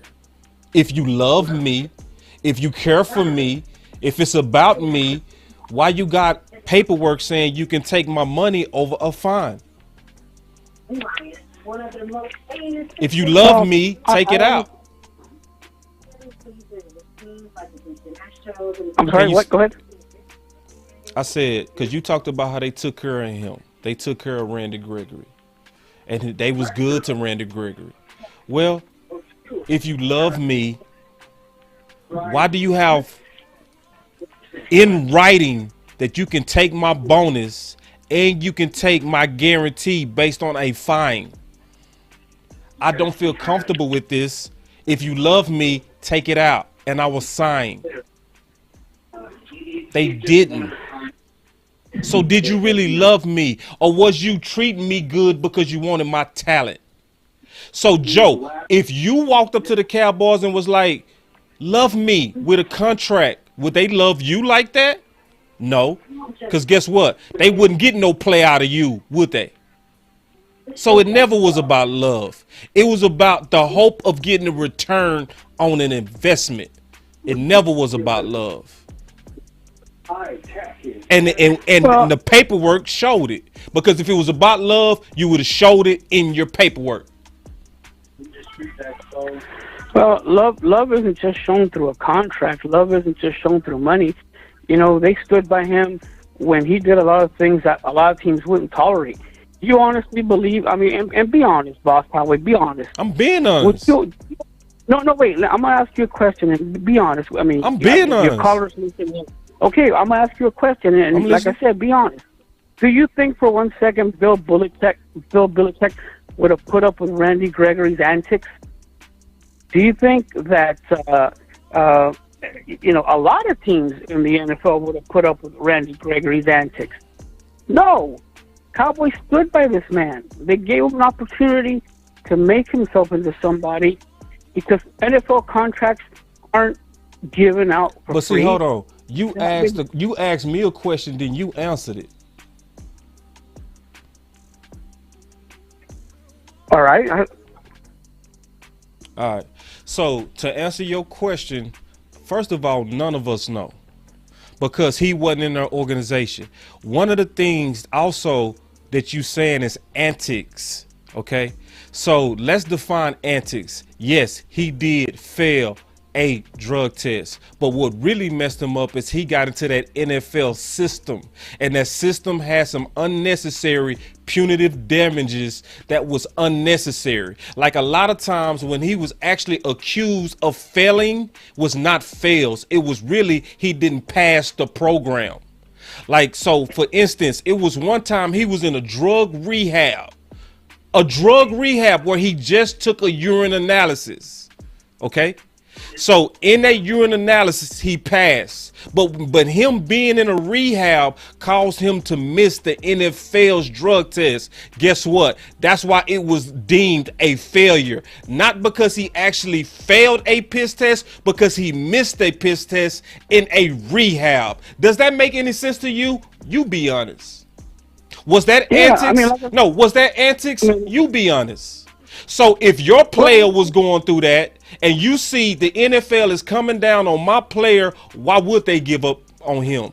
Because what the narrative that y'all painting is that he kept smoking and he kept getting in trouble and he kept getting in trouble. But if you go look at the details of what he was getting in trouble about, it wasn't actually from failing urine analysis. It was over issues in that strict program. So all this love and adulation that we trying to paint that Jerry Jones allegedly have done was always about business. And I can't speak for what Belichick would have done. I can't. But the word antics, nah, I ain't falling for that. And you shouldn't be saying word like antics, because it wasn't antics. He was in a strict, dumb program by the NFL. And that's why Jerry Jones did the smart thing and was trying to get marijuana out, period, as a punitive damage, and that's why they negotiated in the CBA to take it out. So it had nothing to do with antics. It was always business, the business of trying to keep a good player. What I meant by antics is everything that he did when he was with the Cowboys. Like, do you realize that he missed a lot of games? And when he was on the field, like with San Francisco, you know, penalties that cost us playoff games. But that's besides the point. I mean, that's in-game on the field performance. But what I'm talking about is while he was there, you couldn't really count on the guy. You couldn't count on the guy because no, maybe he was at an institution where a rehab, and that's why he got into that trouble. Well, whatever the case may be. Hey, look, I go to work. I'm expected to perform. See, that's what I'm talking about. You being insensitive. That's what I'm talking about. Whatever it may be. No, the details matter. It's not a whatever thing. It's about the details of what happened. It's not whatever. I go to work. See, what you're trying to say is I do what I'm supposed to do. No. Is your job treating you unfairly? Is your job basically saying you can't work because you in this program and they coming down on you? No. So now, listen, his world is different than our world. His world is different than our world. No, all I know is you wanted him to stay. He should be here. He wanted to be here. Him and Jerry both talk, and that's why he came to the table, because Jerry called him to the table. He had better offers on the table, according to Patrick Walker. He had better offers, but he was like, you know what? Y'all been good to me, so I want to hear you out. I want to give y'all an opportunity. And they failed in their opportunity. It has nothing to do with him. Nothing. Let me ask you something, boss man. Because you made an interesting comment. You've been pro Randy Gregory, and that's a prerogative. I don't have anybody being pro player. I'm pro right. I'm not pro Randy Gregory. I'm pro right. Okay. If you're pro right, then answer me this. Okay. But by your same standards, not by what I say, by your same standards, do you think that Randy Gregory respected and lived up to the contract that he was originally given? The rookie contract? Yeah. Well, did he honor and respect the contract that he was given? It's a simple question, boss. Did he keep his end of the bargain? And by all accounts, yes. You know why? Because Jerry Nim defended him because he was. Yeah. Jerry Nim defended him because they were saying we've been working with him and we know that he cares. We know that he really is trying. Sometimes you have a relapse, but that doesn't mean you're not a good person. That doesn't mean, or you might have failed the program, but that doesn't mean that he's really trying. So yes, if Jerry Nim said, because that's why Jerry Nim stuck by. Jerry didn't stick by a deadbeat. We got to get that out of our head, Joe. He's not a deadbeat. See, y'all paint this narrative like he was just outside. I'm gonna smoke all this weed because Jerry Nim like, oh, please stop being a bad guy. We're gonna stand by you. You're such a good guy. Please stop smoking that weed. Please. I do what I want to. I'm a deadbeat. Stand by me. No, it didn't happen like that. He was in rehabs. He was doing what he's supposed to do. And what was really happening, Joe, is the league was after him. You know how you know? Go look at the treatment of Gordon, the receiver. Look how many times he was suspended, right? And how many times he was instated quickly. Even after the CBA, guess who had to wait months to become an official member back to the Dallas Cowboys? Randy. Why? Because the NFL was being hard on him. So really what it was is Jerry was going against Goodell. This is not about like people painting this narrative like, oh, Randy Gregory was just got coddled by Jerry. No, this was about, no, you tripping on my asset. He was fighting for his business. And it doesn't mean that Jerry didn't have a heart for him. I'm not saying that, but I'm not falling for this narrative that Gregory was just this wild horse and Jerry was just so patient with him. I'm not falling for that because that's not the evidence. It's not the facts. Well, all I know is what we all saw, and what we all saw was a man who, and God bless him. I really do hope that it works out for him in Denver, and I sincerely mean that, because from a person to person, human to human, you don't want to see people, fail or not live up to their potential. I honestly, in my heart, hope it works out for him. I'm talking about the fact that They want to paint, Jerry to be some kind of monster that just wanted to stick it to Randy, who just wanted to find any way so that he can take his money, be malicious. And nothing could be further from the truth. Randy Gregory was shown, like I said, he was shown love. He really was. He was shown respect. He was shown courtesy. He was shown a lot of patience, And so this narrative that they wanted to stick it to him, it just doesn't fly with me. Okay, stop. Really Okay, doesn't. stop. Because, see, you talking to me. So I ain't all these narratives about the Joneses trying to stick it to him. This is the deal. First of all, what Dallas Cowboys are you watching? Because, yes, our front office have shown that they do stick it to their players. Did you not see how they did that? Did you see how they negotiated in the public against their own players? It's more so like fans like you, and I'm not insulting you, but what you're doing is you're putting your head in the sand to believe this pie in the sky theory about your front office that don't exist. No. Yes, Cooper did sign a team-friendly deal. And after he walked away from the Washington Commanders deal, this is a fact. He went back to Dallas and was like, I want to be here. I'm going to take less money to be here. 3 years later, they was leaking he was lazy. They was saying he didn't play through his injuries. And they was saying, and this was happening through Bobby Belt the most. Bobby Belt was telling us everything front office was thinking.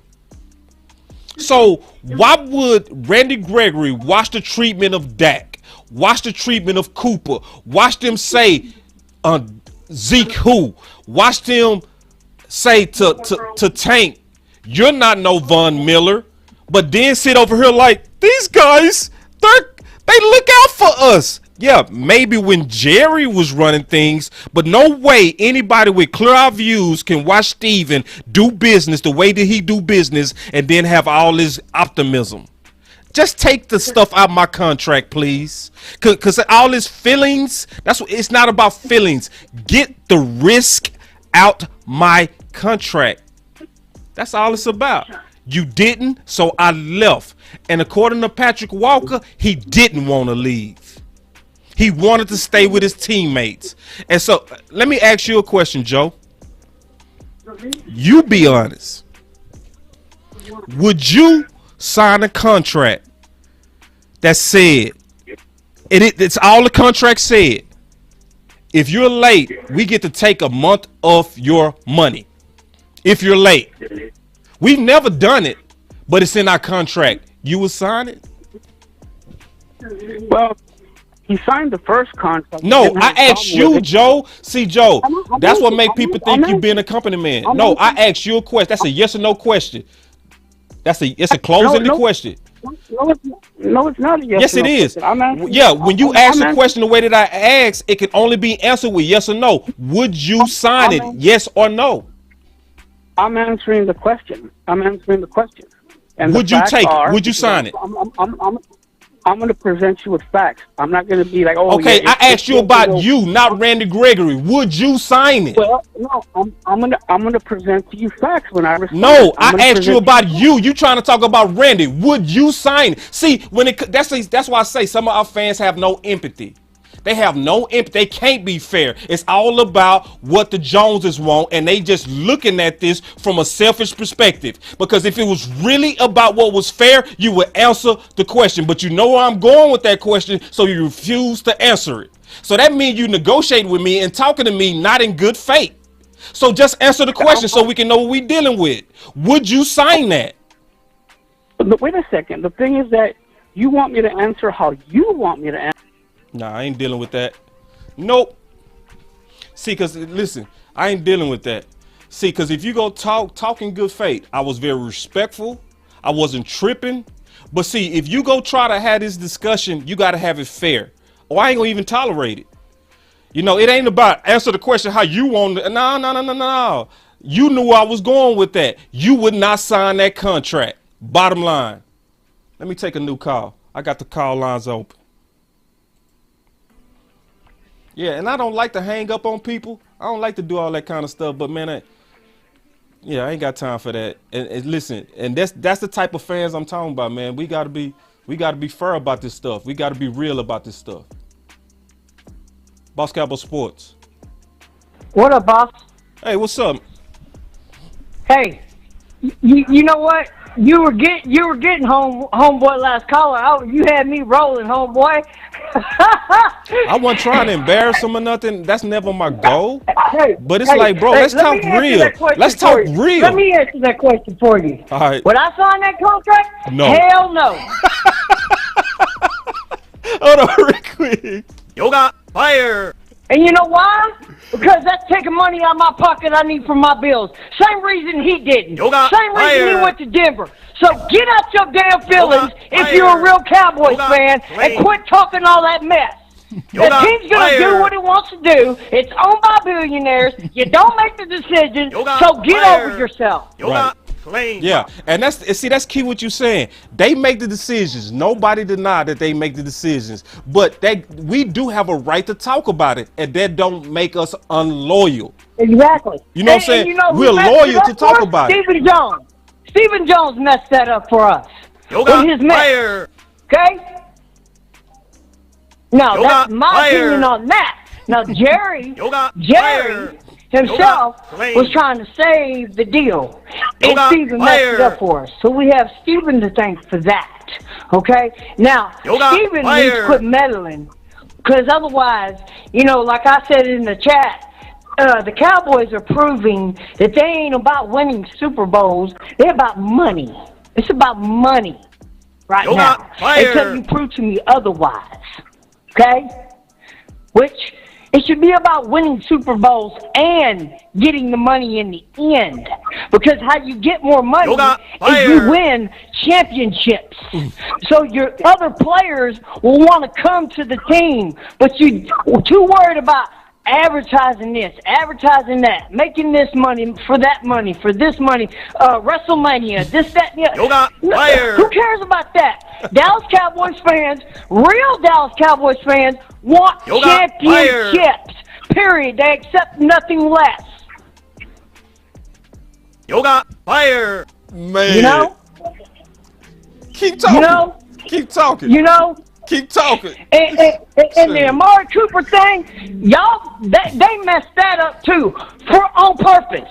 On purpose. Fire. Okay?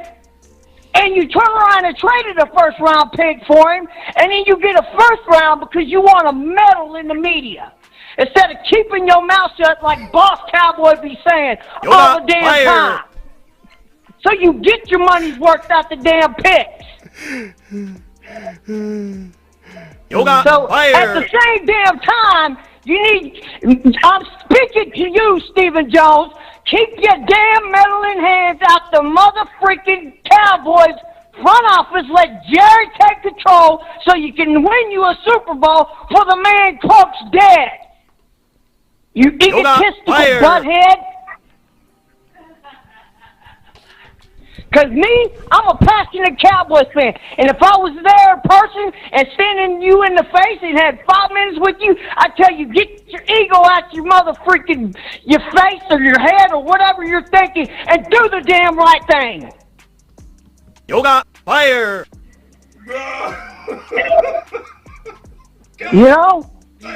You draft well, but drafting ain't going to get you nowhere just by drafting. Yes, that helps, but you need veterans. You need players. You need someone like Von Miller, which you let go to the Bills, and you say you ain't got money, but you say you about winning. Well, you ain't showing you're about winning. You about keeping your money, your pockets lined with money, instead of doing what you got to do to win something. Yoga fire.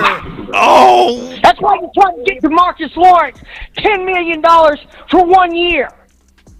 Yoga fire. Oh! I can't handle it. And you played the damn video. I can't handle it. And everybody's been all over Twitter. And I've been hot fire mad because Stephen Jones had to go and mess up a good thing. And can't never stop meddling.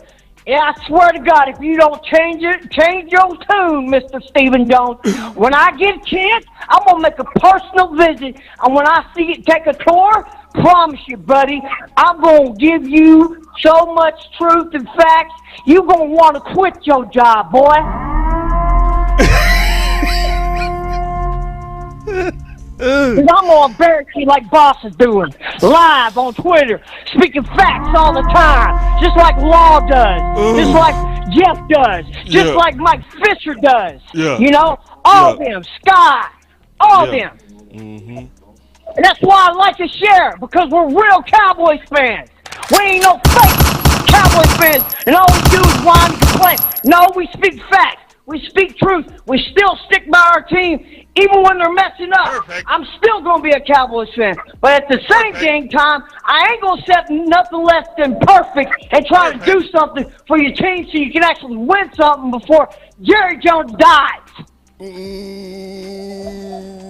Keep going, just a little bit more, bro. I'm just enjoying this. I'm enjoying this. Just keep going, bro. Just keep going. What do you think, Mr. Boss?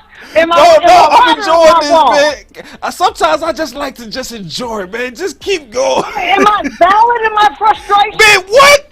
That's what I'm saying. Keep going, man. Shoot, keep going, man. Keep going. I've been watching the team since 1989 when I was freaking 9 years old. He was winning championships. Then it was about both. What happened? Come on. Woo. Get your ego out your butt. Get your ego out your head and go do something before these Cowboys fans, the real ones, lose their effing mind and decide to ride outside your building because you got your ego up your butt. Wait, you scared me now, Dirk. You scared me now. We ain't riding on nobody. I ain't doing all that. I'm going to stay in Oak Cliff and chill. Hey, you let this chef cook. He'll cook all night. Trust me. Hey, man. Because I'm going to speak facts. I love my Cowboys. And I love all Cowboys Nation. The real Cowboys fans. I love D Lunatic. I love all you guys. But let me tell you something. We Cowboys fans, real Cowboys fans, from my frustration, we've had enough. Quit meddling. Yoga, fire. Yoga. Oh, man, let me take one more call, man. This is worth it, man. You made my day, big bro. Well, let me hear your thoughts. I got you. And I hope to meet you someday at the draft or something. And I would love to meet you and get your autograph and just sit and do a podcast with you one of these days or something, if we could ever make that happen. Because, dude, I love you because you're real. You speak facts. You're truthful, you're honest like me. That's why I mess with you. That's why I always like to share all your stuff. To me, you're family. That's why I get mad when all these stupid comments in the chat and on Twitter, and then I get the fake Cowboys fans bullying me and telling me I'm a hypocrite. And this, that, and the other. Well, let me tell you something. I ain't no hypocrite. Hold on, Dirk. No, we ain't gonna start it back up. Dirk, we not gonna start it back up, big dog. We not gonna start you back up because I know you gonna keep going. But man, let me get to this next call. I love you, man. I love you too, big dog. That was Dirk. God, no. Listen, bro. Sometimes the only thing you can say is, bruh. God, dog, boy. That boy. Listen. Woo-wee. Now, I told y'all I got energy tonight. I told y'all I got a lot of energy, so I can take some more calls, bro. I'll take some more calls. I'm liking these calls. I got some energy tonight, man. Listen, God dog. Bruh. All right, if I don't see this phone ring in the next 10 seconds, y'all know what I'm going to do. But, I mean, this is necessary. This is necessary. Now, a lot of fans, you can tell they can't handle this type of content. They can't. We not made for everybody, and I understand that. Boss Cowboy Sports. Man, what's up, man? Oh, Uncle Charles. Oh, I can't handle no more. Hold on. Man. Go ahead, Uncle Charles. What's up, Cowboy brothers and sisters? What's up, Boss Cowboy? You're doing a hell of a job, and I can feel your frustration. But let me tell you something. When you love somebody, when you love something, and it don't love you back, you start to love that thing you love a little less. I'm starting to for the little less. We had an opportunity to sign a deal today, and we still fumbling and bumbling. Let me explain something to you. Let me explain it to you. Most people think witches are decrepit, ugly, and got moles on their nose, and they can't spell. But no, you got beautiful women that can be witches and can put spells on you. Well, guess what? The Cowboys don't put a damn spell on me. You know what my daddy asked me, Boss Cowboy? He asked me at my birthday, he said, I blew out the calendar, he said, what do you wish for? I said, what do I wish for? I wish that when I come home, my dad will leave the damn bathroom door when he uses it. I wish for that right there. Let me tell you something, man. I'm sick and tired of these damn Cowboys. I don't have enough. I have been further as I'm going to go with them. And like I said before, I'm going to support you. I'm going to support Big Game James, Skywalker, and my nephew. I'm going to support y'all. But I don't know what in the hell is they doing. Well, let me tell you something. I'm going to say this in closing. One day I was sitting out on my porch, and I was eating me a cheese and egg sandwich and a bacon sandwich. I was just enjoying what God gave me, nature. And I had my FM radio, and then I had some soldiers in my cup.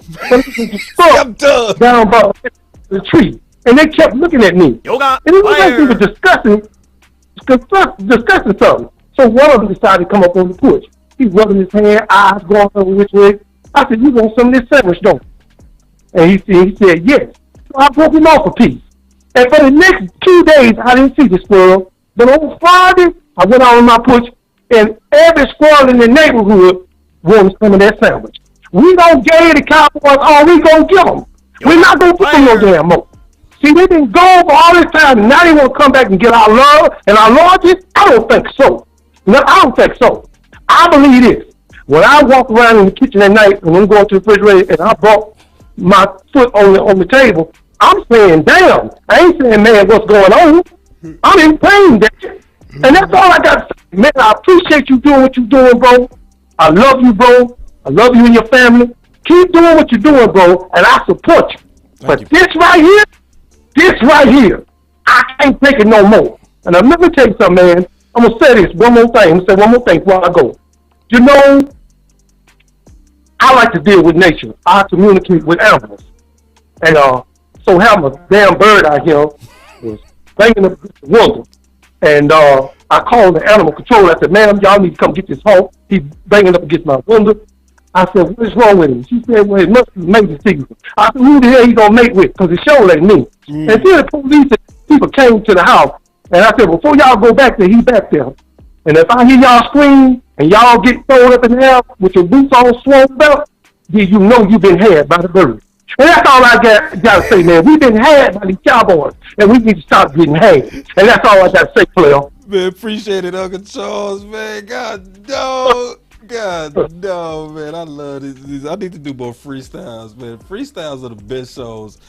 God, dog. Ooh, boy, that boy Uncle Charles, man. Yoga fire. Somebody said I got to put that lock on. Yeah.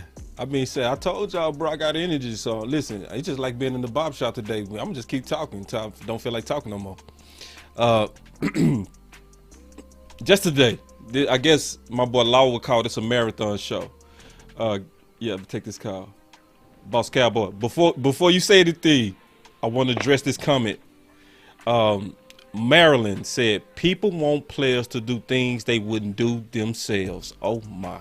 Yoga fire. Who is this? Yo. Yeah, who is this?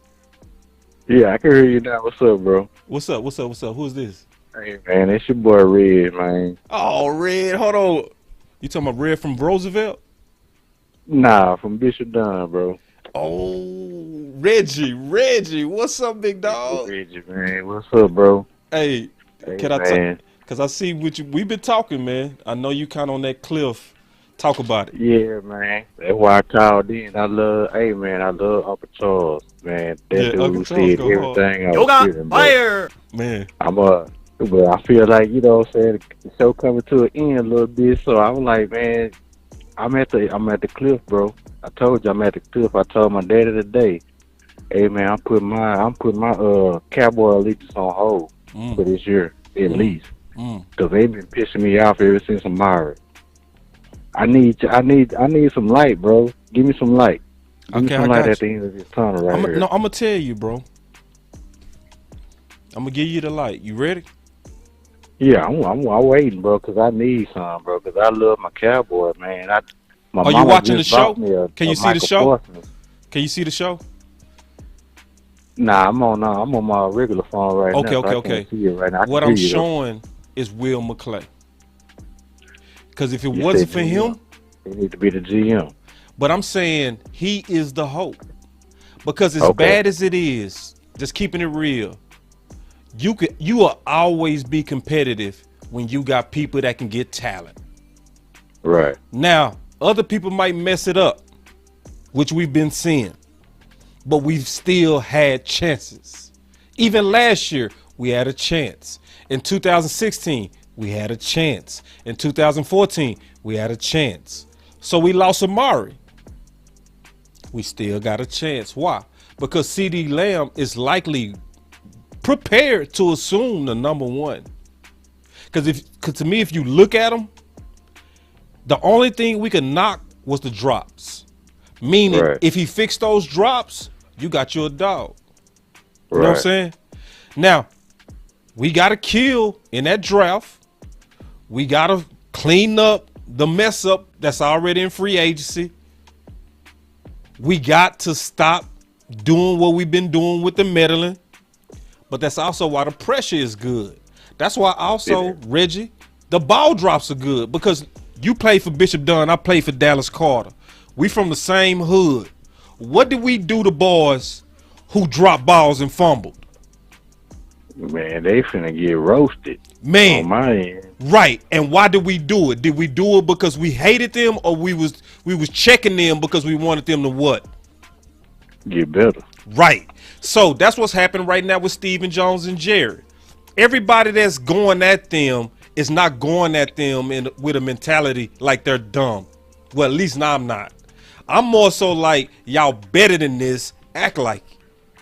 You know what I'm saying? Get out your ego. If you stop doing that little stuff like ego, maybe we can get on the run we supposed to be. Right. So I would say I'm not mad at no protests from any fans, because at some point we got to do something to let them know we serious. So if people walk away from a year, walk away for 6 months, in my eyes, that don't make you fake. Not at all. Right. That make you trying to do something to get their attention. You know what I'm saying? See, that's what I'm thinking, bro. Like I'm on your train, because I know you said you wouldn't mind them going out to give what's his name, Bobby Wagner. Oh, man, I want them to go out and get him. We got the money. Apparently, we got the money because you didn't give it to Randy. You know what I'm saying? So hey, go get that. Go spend that on Bobby. You know what I'm saying? Maybe add a little bit of extra. You know what I'm talking about? So move Mike over to that where Randy used to be, because he gonna cause noise. Man, wherever he at, he gonna cause noise. Then Will come back, go to the draft, pick you up enough linebacker if you want to, or some one of them ends. It's a whole bunch of tackles. It's a whole bunch of D lines out there, but we need to address that O line too, though. At the same time, so you know, do some smart picks on that, man. But we still, hey man, I think they might make me come back a little bit. I'm still gonna be pissed off, but they might make me come back a little bit if they go on and get Bobby. Yeah, right. I said the same thing on Twitter. I said on Twitter, I will forgive all your offseason sins if you go ahead and get Bobby Wagner. That'll fix a whole bunch of stuff. Yeah, it would. And it's exactly what you said. Because then you ain't got to worry about Randy, because now you can move Micah Parsons to the edge. I know a lot of people don't want that, but given what we trying to do with that pass rush, that's the best move. Just make him a full-time pass rusher. And then you got a dog linebacker, and you got somebody else on the left edge. You good. Exactly, because he can do everything Randy was doing. You know what I'm saying? He can put his hand in the dirt if you need him to, or he can stand up. You know, he run a 4-3, so he can drop back and cover cat too. Yeah. Better than Randy actually could. So, hey, man, why not go get Bobby? Hey, hold on real quick. Virgo Lady K said, good night. She said, good night, y'all. Job calling me early. Great show, boss. I appreciate it. Good night. And we going to have some more content for you tomorrow. But go ahead, Reg. Hey, man, yeah, but that's all I was saying, bro. You know, Cause like I say, Micah Parsons, he run a 4-3, so he can get out and he can do the same thing that Randy was doing and probably do it better. Yeah. All facts, big dog. So, hey, man, go on and get Bobby, fix that defense, and then we still probably have a little bit extra to get some on offense on that O-line. You know, give Pollard some more touches. You know, let Z run it, but give some Pollard more touches.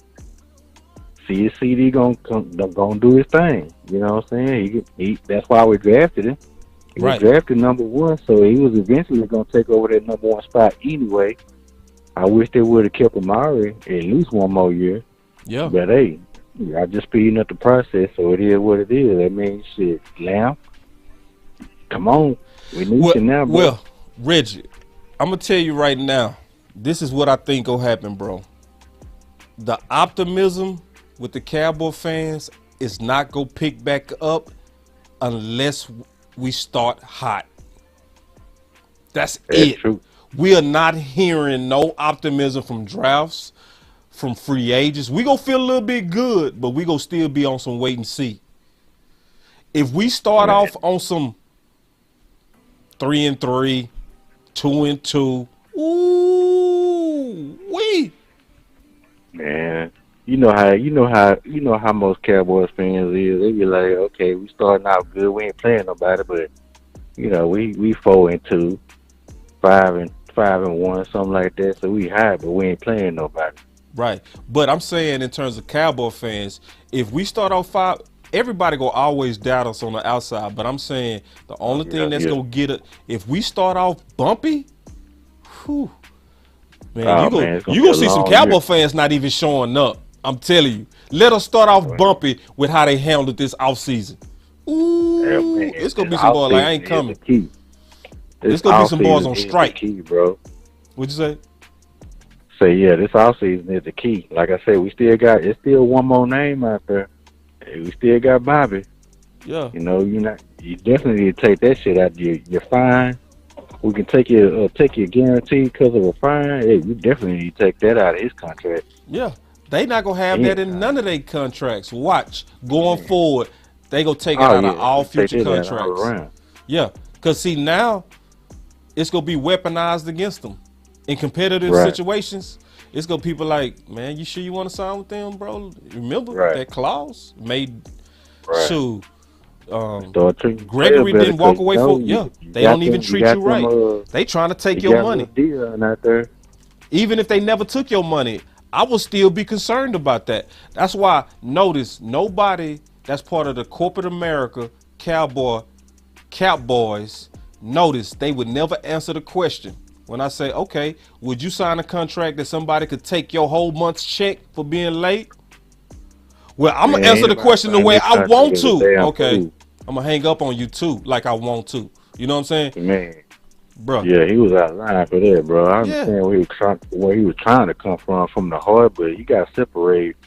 It wasn't even from the heart. It wasn't real. Different shit.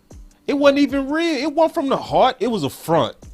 All that they've been good to him. Now, you just wanted to spew your one-sided argument with no openness. That's what it was. Because you showed, because I was cool. I was cool with the whole disagreement until you showed you wasn't debating or having a discussion in good faith. I'm like, you ain't gonna waste my time, big dog. Now, if you really want to have a discussion in good faith, then I'm gonna talk to you. And because maybe you can convince me. You might tell me something. I'll be like, you know what, you right. Because you've seen me so many times, Reggie, when the OC correct me if I'm wrong, or Law correct me, or Big Game James. Y'all don't see me on here like trying to fight when they obviously right. Yeah, it's all love. You know it's all love. I took an L. Yeah, I took my L. Y'all, man, cause y'all give me the real. Y'all exactly where I get my knowledge from. Cause I be going back to my partners. They know about, they love the Cowboys and everything. But when they talk to me about sports, I be like, okay, this contract is his contract. This contract, hey, you gotta look at this and look at that. I learned all that from y'all, bro. Yeah, so I appreciate y'all for that, man. Hey, y'all be keeping it real and be spitting that knowledge too, bro. You know what I'm saying? It's not out of hate. You know what I'm saying? Just like you said, you can't hate nobody that you done met before. Yeah. You know what I'm saying? Met their mama and stuff. You can't hate on them. You talk Nah. about how the game went, how the play went, but hey, man, it ain't no hate. It's all love. So It's all love. if somebody call you what they call you, the biggest Cowboy hater, man, you ain't listen to the show. I You mean, ain't this been is following love. boss. Yeah, love you go give you medicine, bro. What your mama give you when you sick? Medicine. Hey, man, take this. Take this. It's go down bad. You're not gonna like it, but you go feel better if you take feel the better. medicine. You know what I'm saying? Exactly. And all we trying to do is give medicine to our front office. I don't know how I'm taking or Law is taking or OC is taking like we hate our team. It's I don't y'all understand just either. y'all just That's kiss the asses. one that Let's just don't be understand real. football either. Somebody say, boss, you fight regardless. No, that ain't true, dog. I take my L's, dog. Hey, bro, you do be fighting though. I do. It be funny to me. Yeah, I mean, if I believe my argument and you ain't talking me off of it, I'm gonna keep fighting. But if you Hey, clearly man. right, I What's take that, my what's that L. one you always go to when you and OC be going at it? I'm about to fight you right now. I got y'all famous word. I got Yeah. that. Yeah. Man, I be hitting with that button all the time. A little bit. Yeah, I be hitting with that all the time, bro. Like if I feel like you saying something, but that's how I roll. You know what I'm saying? So Hey, if man. people think I'm like that, just keep watching. You'll see a different side of me. Cause what you seeing, man. for those who don't know, I'm passionate and I'm gonna say what I believe. But if you right, I will back off. I promise you. I will. I do it all the time. Just don't come to me like, oh boy, we won't have no problems. Exactly, bro. Because he was out of line, bro. I was like, God damn, he just talking crazy. Hey, but this is the homie Reggie gonna from my hood. My boy Reggie from my neighborhood, Oak Cliff, Texas. Stand up, man. What's up, bro? Any fighter words, big dog? Hey, man, y'all hold me down, man. I told you, like I said before, man. I'm turning my flag in this just for this year. Well, I ain't turning it in. I'm putting it on hold. So y'all, put it on. Everybody got hope for me, man. Just hold your boy up, man. They said it, man. With everybody, what do you say? Something about when your brothers hold you up with crutches. Yeah. Y'all let me use y'all crutches, man. So No, I got hold you. me up a little bit. Keep me going. Yeah. Cause right see, listen. now, I ain't got too much faith in these boys right now. Yeah. If they turn around, I'm gonna tell you the truth, bro. Like if they start doing good stuff, I'm gonna tell you that too. And I'm gonna say, Reggie, wake up. We making good moves. You know what I'm saying? Okay. And sometimes even these back off the lid, man. Yeah, no, I got you. But I'm gonna keep it real. I'm gonna keep it real too. So if it's one of those things to where they making bad moves, I'm gonna say that. But if they start turning the corner, I'm gonna tell you that too. But as of now, hold me down, I would be lying. Hold me down, man. My faith ain't too big. I've been Cowboy since with Emmett now, man. They're like, hey, go. This, I don't care about scheme. We're gonna go to my playmaker. We're going to the playmaker. Yoga fire. Schemes. Yeah, y'all hold me down, bro. Y'all hold me down. Big I'm always dog. keep listening, bro. I'm always gonna keep you tuned in and everything, man. I love you, man. Keep doing your thing. Hey, and also, Red, share the content. That's I don't know if you do or not, but make sure. Always. Okay, yeah, cool. I do. Yeah, I share be that sharing on content, my bro. page, everybody else page too, every other Yeah, that's the key. sports page I'm involved in. Yeah, that's the key, bro. Is sharing the content. Like I know a lot of people don't be doing the super chats. Our super chat button not working right now. We gonna get that fixed. We still got the Cash App open for those who want to give that way. But yeah. But man, appreciate the call, big dog. Hey man, appreciate you, man. Keep doing your thing, bro. All right, big dog. All right, so, all right, man. Listen, should I take one more call? Because I'm starting to get tired now. What time is it? Let me see. It's 1:36 in the morning. Man, I'm getting out of here. I might take one more call. All right, look. Yeah, man. So if I was kind of closing out the show, I would say this. If you heard at least the first 30 minutes of this show, because I know right now this may be a 3-hour show now, but all you need is the first 30 minutes and you will be all the way caught up on the contracts and what really happened with Randy, because there are conflicting stories from creditable media people on both sides. So I think I did a good job of summing it up. I could tell the way some people came in their comments that they came in late because I addressed a lot of issues that they already had. So if you didn't catch the details of what the breakdown was in that contract, just go rewind the tape and listen to the first 30 minutes and I'm gonna break that down. Go past all the times where I'm catching up with the fans and all that.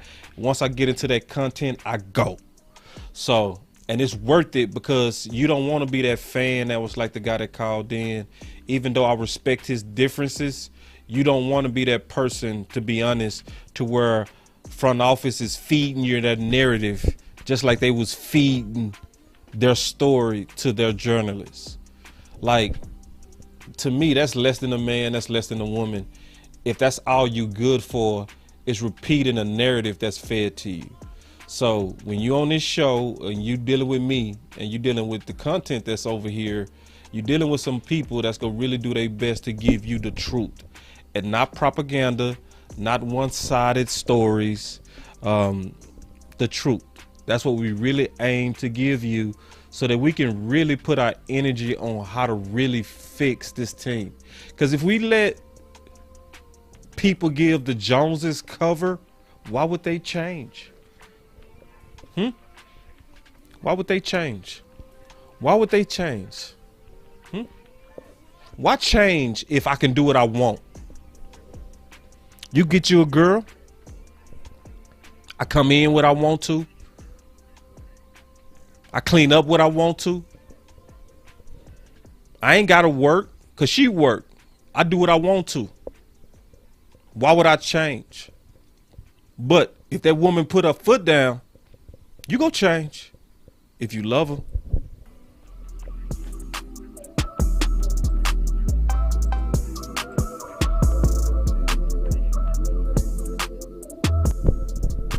Boss Cowboy Sports, where your voice matters.